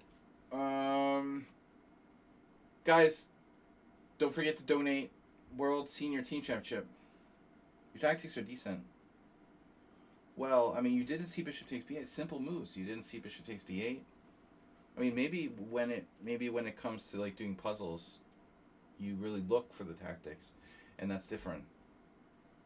But seeing the tactics during the game, maybe you're just not looking for tactics. It's not that you can't see tactics, but you're just like you turned it off because you're not doing puzzles. But you need to keep it turned on at all times. It's important to be alert tactically. It seems to me that you're playing strategically very well. For your rating. Like, you're way better than your rating. I would say. And I said that before. Kellard is here. He's very strong. And we only have 14 players, but it's been a while. Alright. Enough is enough. What do you play against E4? Sicilian? The modern defense. So I have a thing I like to do. You gonna auto do H5? No. You're gonna let me play H5? That's awful. Ew. Yeah, I don't like takes on H5. Alright, let's stick with the rook. We'll give him I used to play a lot of H4. That's a strong move though. E5 on my rook. That's annoying. So I have to make sure my rook is defended. I guess we're going to do a fianchetto. I love playing H4, H5 against people, like, randomly.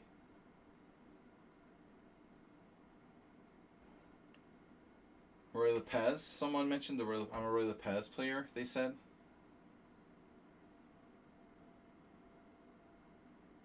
Yeah, he's not lacking in bravery.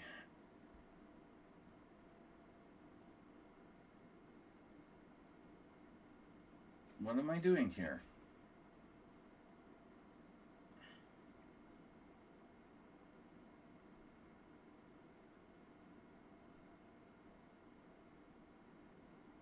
Wow. That's insane.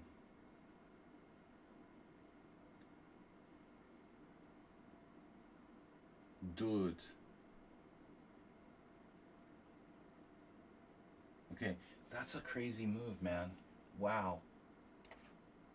That's a brilliancy. And another brilliancy. I thought you should have played pawn takes, actually. But again, you know, you're playing really, really, really well here. Frighteningly well. I mean, this player has, look at the score, a half point out of 15 against me, but you're like really good. It's pretty strange.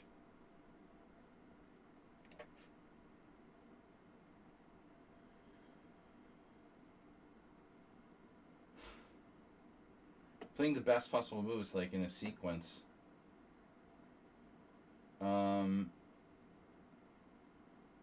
I think I have to play G4. I have to keep the position closed. When are you going to start making mistakes? Oof. Wow. One track mind.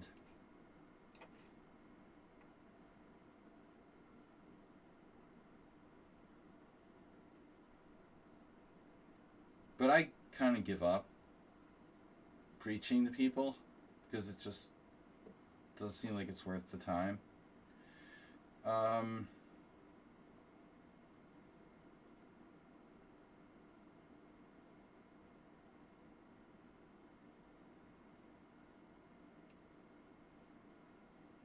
Yeah, that's a stupid move. But what isn't a stupid move here? We're going to have to be very, very careful. Okay.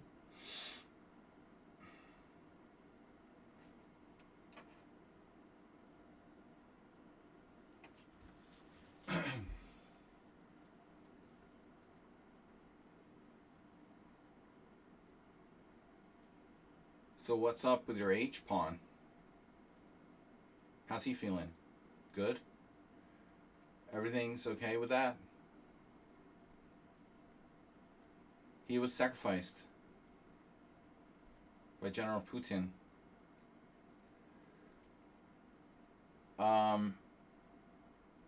That's another one. Another one goes. Yeah, I think you're gambling unsoundly. 2 pawns.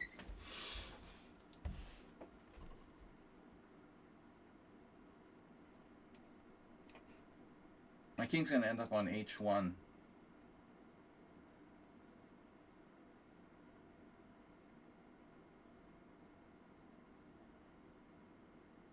You get a really interesting position, and you know, play it too fast, and this is what happens.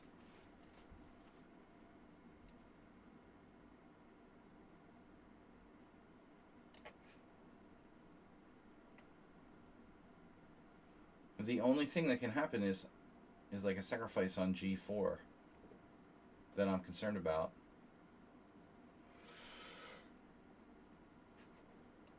I don't care about that pawn. Wow, he didn't even want it. Look at that. No, doesn't even want it.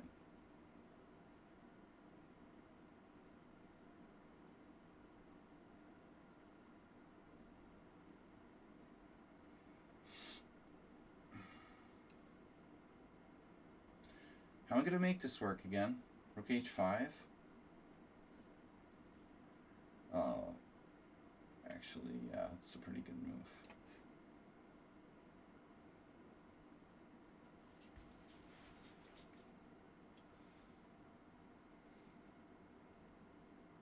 Queen C8. I think you should play Queen C8.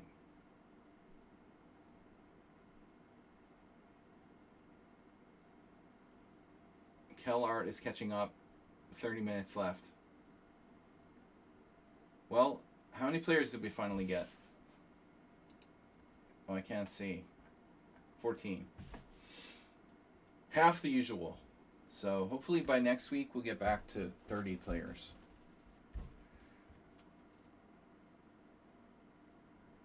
Guys, we need our first donation for World Senior Team Championship, April. PayPal down. No.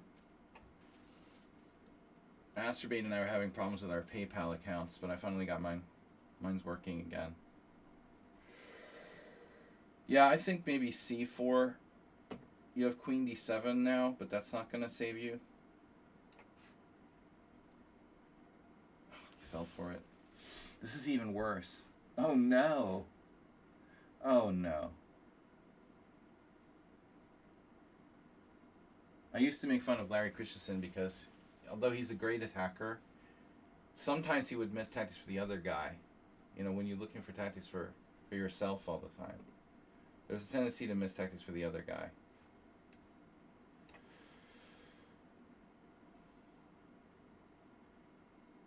Even like the greatest attackers in the world are sometimes too focused on just them. You know, it's like narcissistic chess players.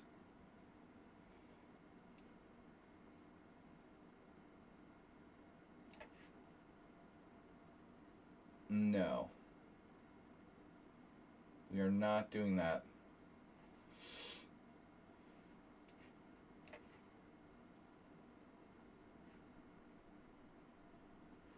Oh no. I can go here.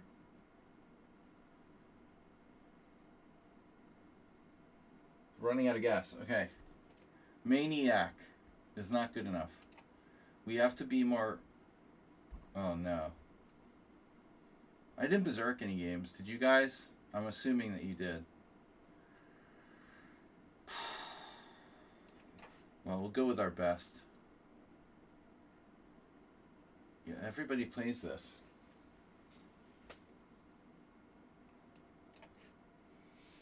How come everybody plays knight c3 against me? Sorry for the mistake. Well, I mean, that's difficult to say. Kellart. Who is Kellart? I think it's a German. player from Germany? Wasn't there another Cal art? Similar? Cal X or something? This is an old variation. A lot of people would play bishop d3 there. I had this years ago. Oh, Kutrin had a move. What was it?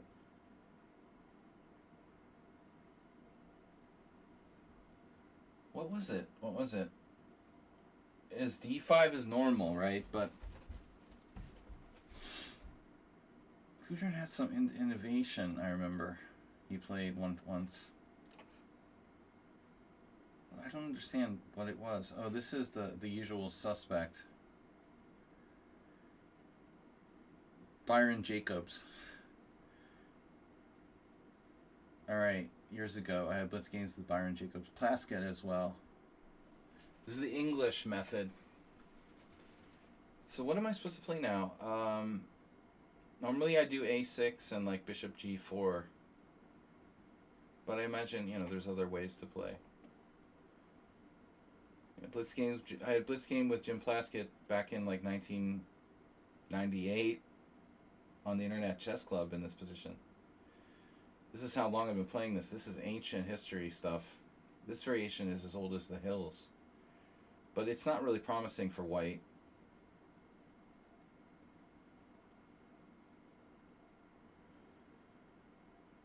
Yeah, I think you should have taken with the H pawn. You took it the wrong way on g4.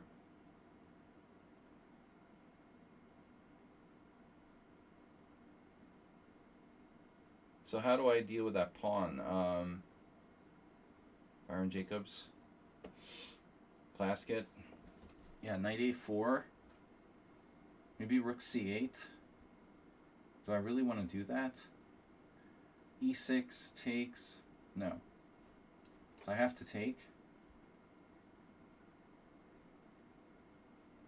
Well, I don't have to do anything, but it's probably the best move. The simplest thing to do is take here. Again, not necessarily best, but simplest. So it's kind of like a Gurgenidze Caro-Kann. I like black. This is, you know, thankfully a variation that I've faced a lot. I think, well, I don't know. I don't think the Grand Prix is a great opening. There's this a4 move.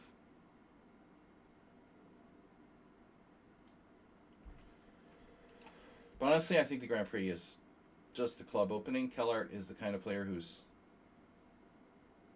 in my opinion, a little too good to be playing club openings. You got to get beyond the... You're at the level where you need to play something, you're ready to play something better.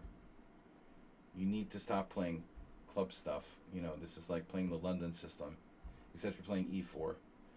Grand Prix is a great like starter system, but I think it's not something you should continue to play because stronger players are going to just equalize.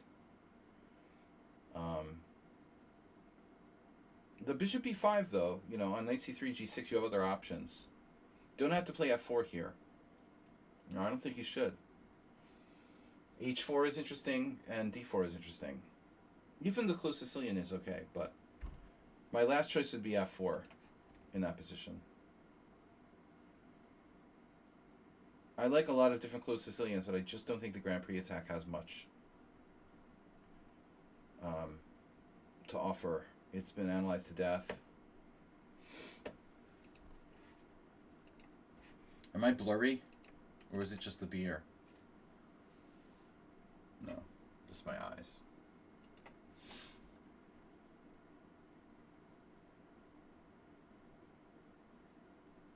So this move involves bishop a3. I would typically play bishop f8 anyway. This is like standard. Like I did this against Byron Jacobs and Plaskett years ago.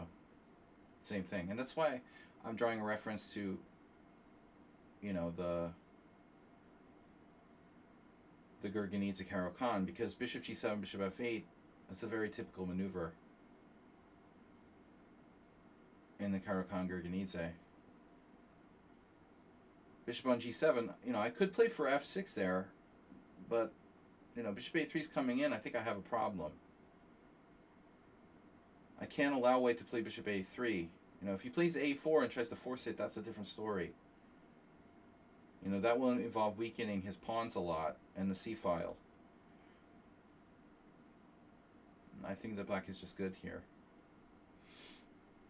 So, you know, the other option that you have, of course, is to play the Roman. Pawn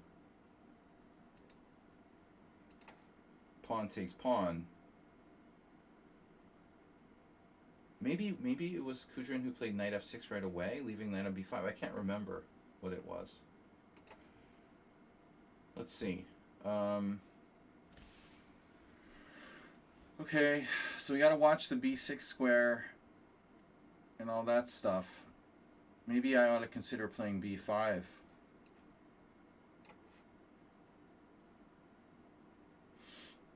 Because the knight a4 is annoying.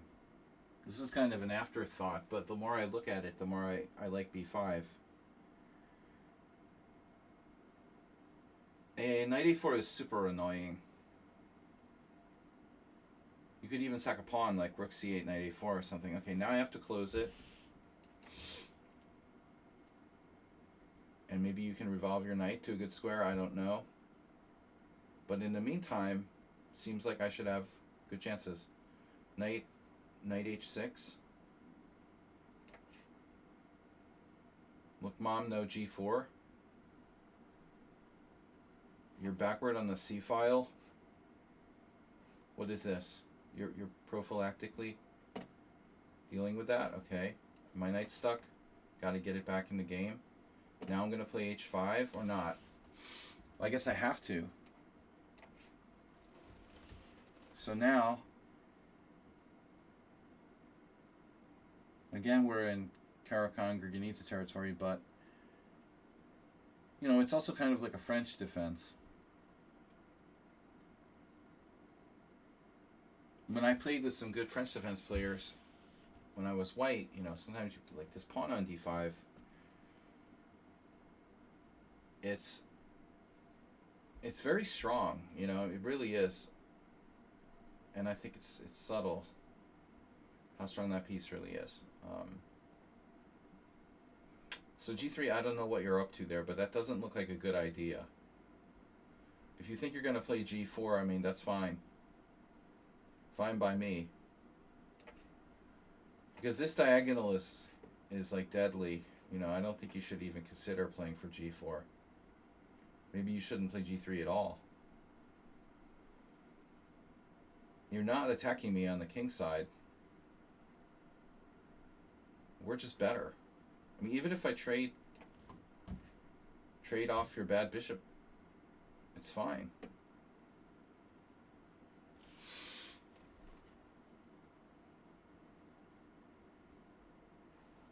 It's like a Barusian-Jacobian type of thing.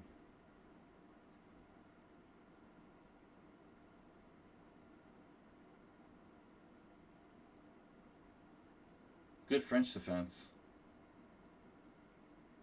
Very good French defense for black. I feel like I'm repeating myself like Donald Trump. I just keep saying very good, very good. It's a winning. It's a great. Use very simple words. Your scotch was my dude today. Scotch? I could go for some scotch. Yeah, best move, rook d1. Okay. Now, my a6 pawn, you know, I can't just ignore that, but I guess we play rook c8, huh? So we're keeping an eye on this guy, Mr. Backward Pawn.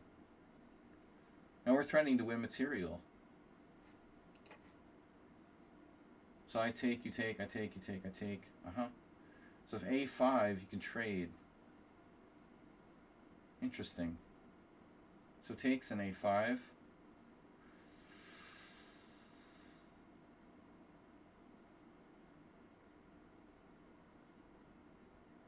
We'll trade everything in a5 and we've got a better rook in game. I guess.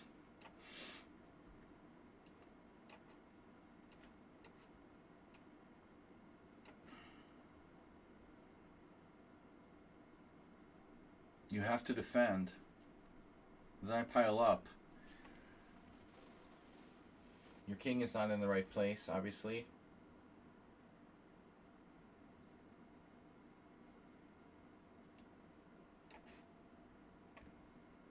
I don't think that's going to matter.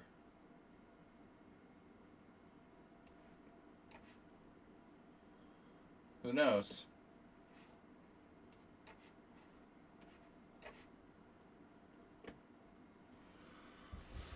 Okay.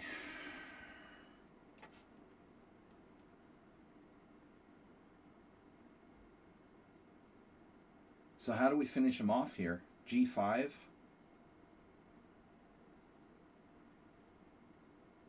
G5, very tempting.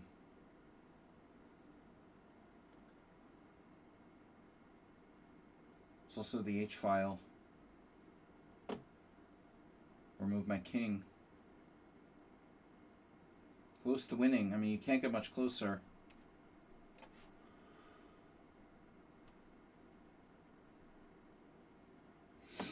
What about rook e4?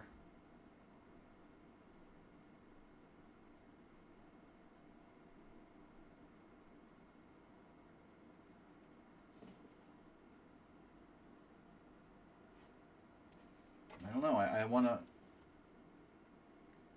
find a way to make progress here.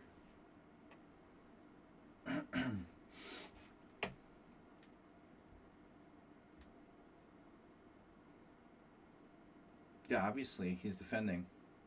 F5 seems like a huge mistake. You had to play rook f3 and try to trade rooks there. I would assume. Maybe not. I should be winning now. Guess it's not so easy.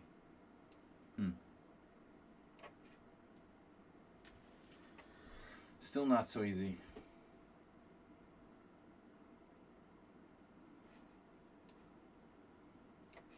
Amazing defense by my opponent.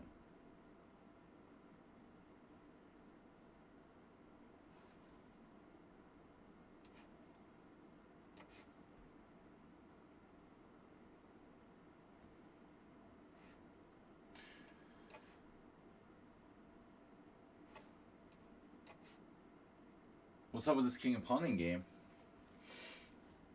Take, take. No, I don't really want that. I don't think so.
Takes a5.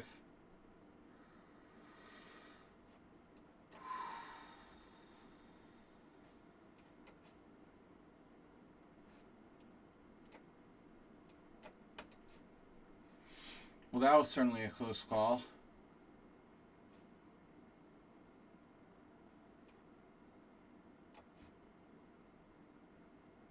That's not check. Not an easy game. Whew, bro. Alright.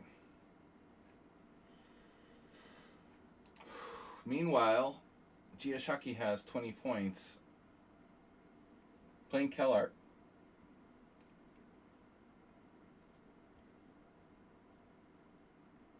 That rook game was really, really touch and go. I mean, it probably was a draw. But typical endgame where it's like harder to play from one side. Against me, you have some small chance. Against Magnus, you have like 0. Magnus would torture. He would torture a 2600 there. You know. It's just so hard with a weak pawn on c2 and the other weak pawn on e5. 2 weaknesses. Hard to get at my weaknesses. You know, my a5 pawn, you couldn't get in behind to attack it. I would lose that position with white against a strong player. Almost certainly. Alright guys, we've got time for one more. Maximum 2. But thanks for tuning in. This is our first stream back from Prague. European Poker Tour. Obviously we're playing chess. Thank God. Because I need a break from poker.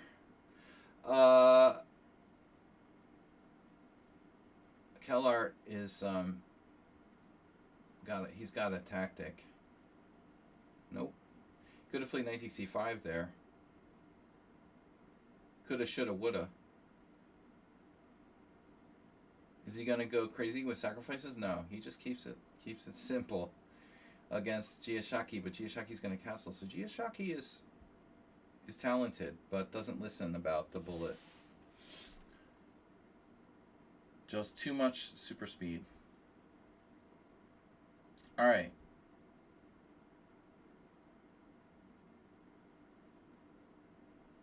Don't underestimate Giashaki though. They can be dangerous. And congratulations to Denekis today. He beat me. He's lost to Praying Mantis, although he berserked. And he lost against Mad NPC. That's a very good win for Mad NPC. Denekis is much stronger than his rating, and I think he's also capable of playing well, though normally he plays too fast and consciously plays for time. Not as bad as Giashaki, but in a similar way. Losing my voice. It's been a while since I talked so much, you know. I was very quiet at the world scenery, yeah. I'm very quiet at the European Poker Tour. I had one or two unpleasant interactions, but for the most part, it was very civilized. Lots of alpha male action in poker tournaments. That sometimes gets annoying and rather boring. Right, Asterbait? Been to Vegas lately? Oh, Asterbait, by the way, you know, I don't know, I don't really have a lot of money, but if I ever get to Vegas in next year is the National Open is in June. I was thinking maybe I should go to the National Open in Vegas and play in the World Series of Poker at the same time. They overlap, you know. There's like this typical, you know, yearly National Open in Vegas I've played years ago, and I could play some tournaments in the World Series of Poker at the same time. But I don't know about finances. You know, I'm pretty broke after Prague. Prague just crushed me. I just don't have enough buy-ins to withstand the fluctuations. But if something happens, like maybe I get lucky or something somewhere, we'll see. One of these days I'll visit Asterbait in Vegas. It's been a long time since I've been to Vegas. So anyway, I'm just talking to the wall here, but hopefully we'll build our following back up. We used to have a following, but I have been streaming regularly. We're back. So bring your friends and be part of the community. Looks like we're going to take this down. Giashaki is facing a lot of good players, including Kellart right now. Is that game over? Yeah. Kellart beat him quickly. Looks like Giashaki is kind of burnt out. So what's up, guys? Thursday is analysis stream, and I had a few people send me games in the last 2 weeks when I was away. So if you did send me a game for Thursday analysis stream, I will try to include that.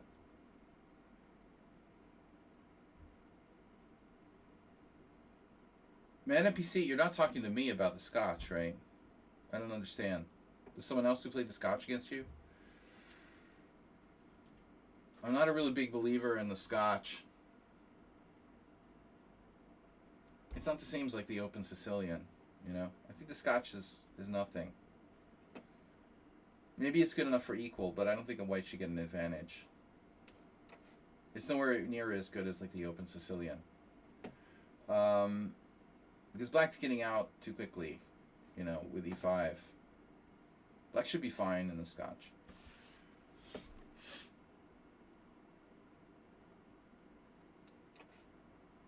So we're playing Gia again. Going for 30. This is my last game. I didn't Berserk. Not a really great time control to Berserk in. I don't like to play 2.5. But anyway. If you love to Berserk, you can feel free to Berserk.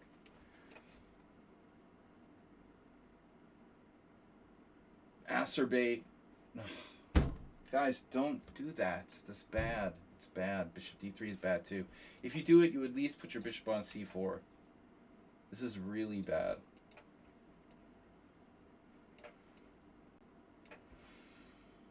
This is inactive. It's an. I call it the amputated octopus. It only has like 2 legs, because the other 2 legs are cut off. It has nowhere to go. You know, very bad move for white. You stop knight g4. Very well. So let's say I play rook b8. Does it even do anything? Well, anyway, I don't care. I'm just gonna castle. You're not gonna castle queenside. Feel like I've been here, done that. There was this game years ago that was published in Chess Life against Matthew Cornett where I sacked a rook on b2. It was beautiful. From about 15 years ago. It was around 2008, I guess. There was this is a classic, you know, sack on b2. It was a draw, but it was a beautiful draw. Here.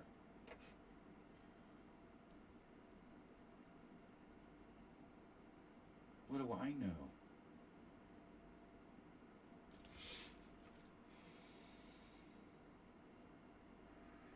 No.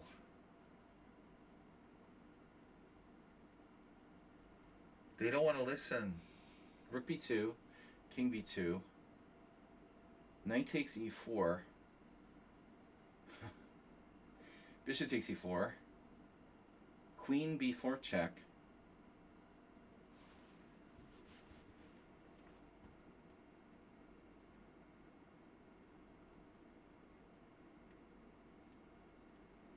oh my god.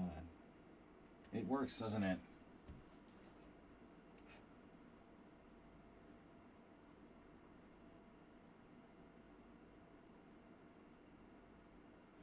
So what's the point now? If bishop g7, queen a3, just a minor detail. Oh shit. Just, oh no, he doesn't even think about it. Doesn't even think about it. What do you do after queen a3? I'm really curious. What am I missing here?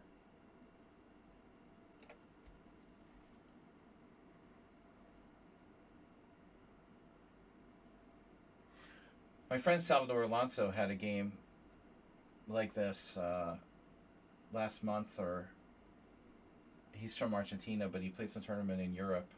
But it wasn't a dragon, it was it wasn't an accelerated dragon, it was like an e6 Sicilian, but the same theme where he got some weird queen a3 on the guy.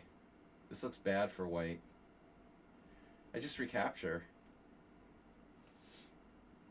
No, that was beautiful.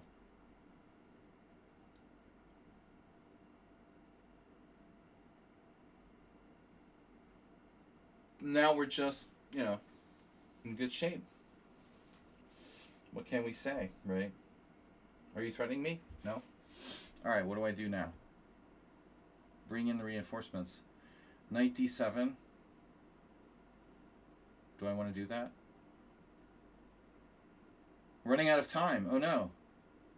We need more points.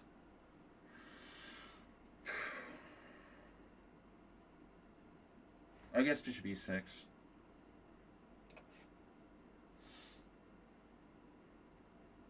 I don't know what this does, though. I'm just going to take his a2 pawn. That doesn't look like a good idea. Not a really good idea, actually. Maybe bishop e6 isn't a great move. Would it be the first time I made a non-great move? And this is actually scary. Now it looks like he's threatening queen c1. So I should trade. Yep. Yep. Absolutely. Not today. Taking no chances. Convert. Oof. What's that? Check? Alright. Yeah. Is that even a good move? Good question. Probably wasn't. Let's trade queens. We're not going to make it in time. But we still got the lead over Kellart. You know, I think he should trade queens, ironically.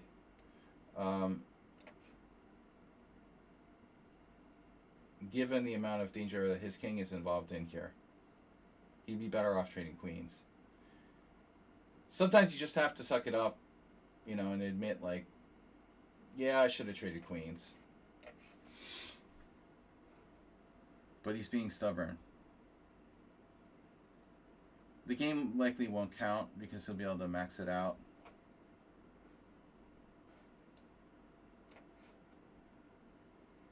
In terms of time.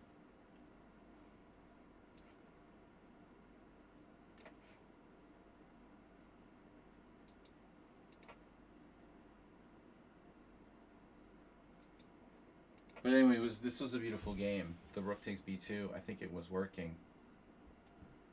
Typical motif. You're going to checkmate me? You're going to checkmate me. Oh no. That's not very nice. Now my queen is trapped. Well, it's not so simple. Not so simple, is it?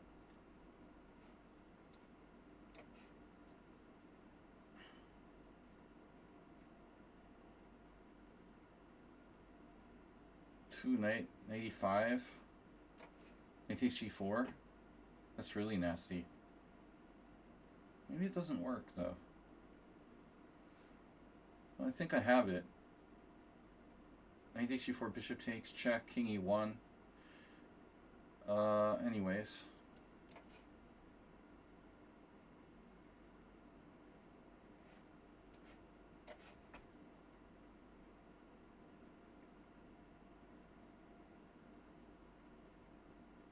Perfect coordination. Oh no. Oh no.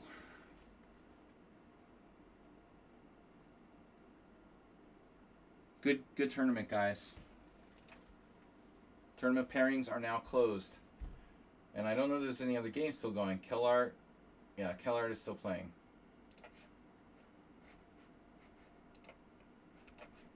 No. What? No, wait. Where's Kellart? Yeah, Kellart is still playing. Ah. Queen g4 in the bishop's opening. I don't know where that stands. Yeah, this is a line. Is black supposed to play g6 there? Praying Mantis is out of practice. We haven't seen them in a long time.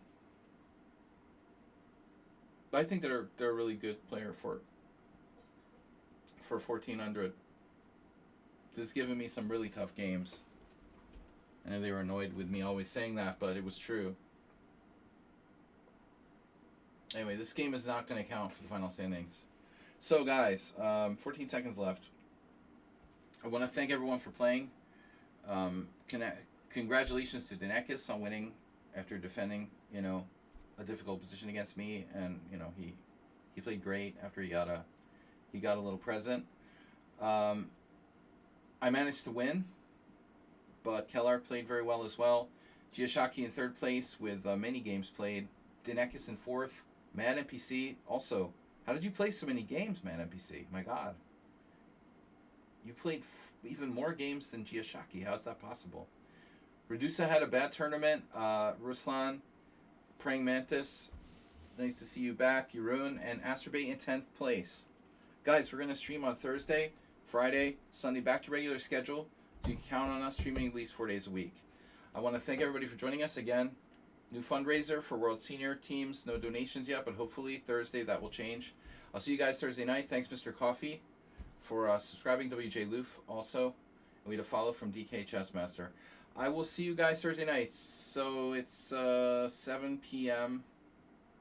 Normally a 7 p.m. start Thursday night, possibly earlier. I can try to start at 6:45, hopefully. All right, I'll see you guys there. Sunday night analysis stream. Thanks everyone for your playing, and hopefully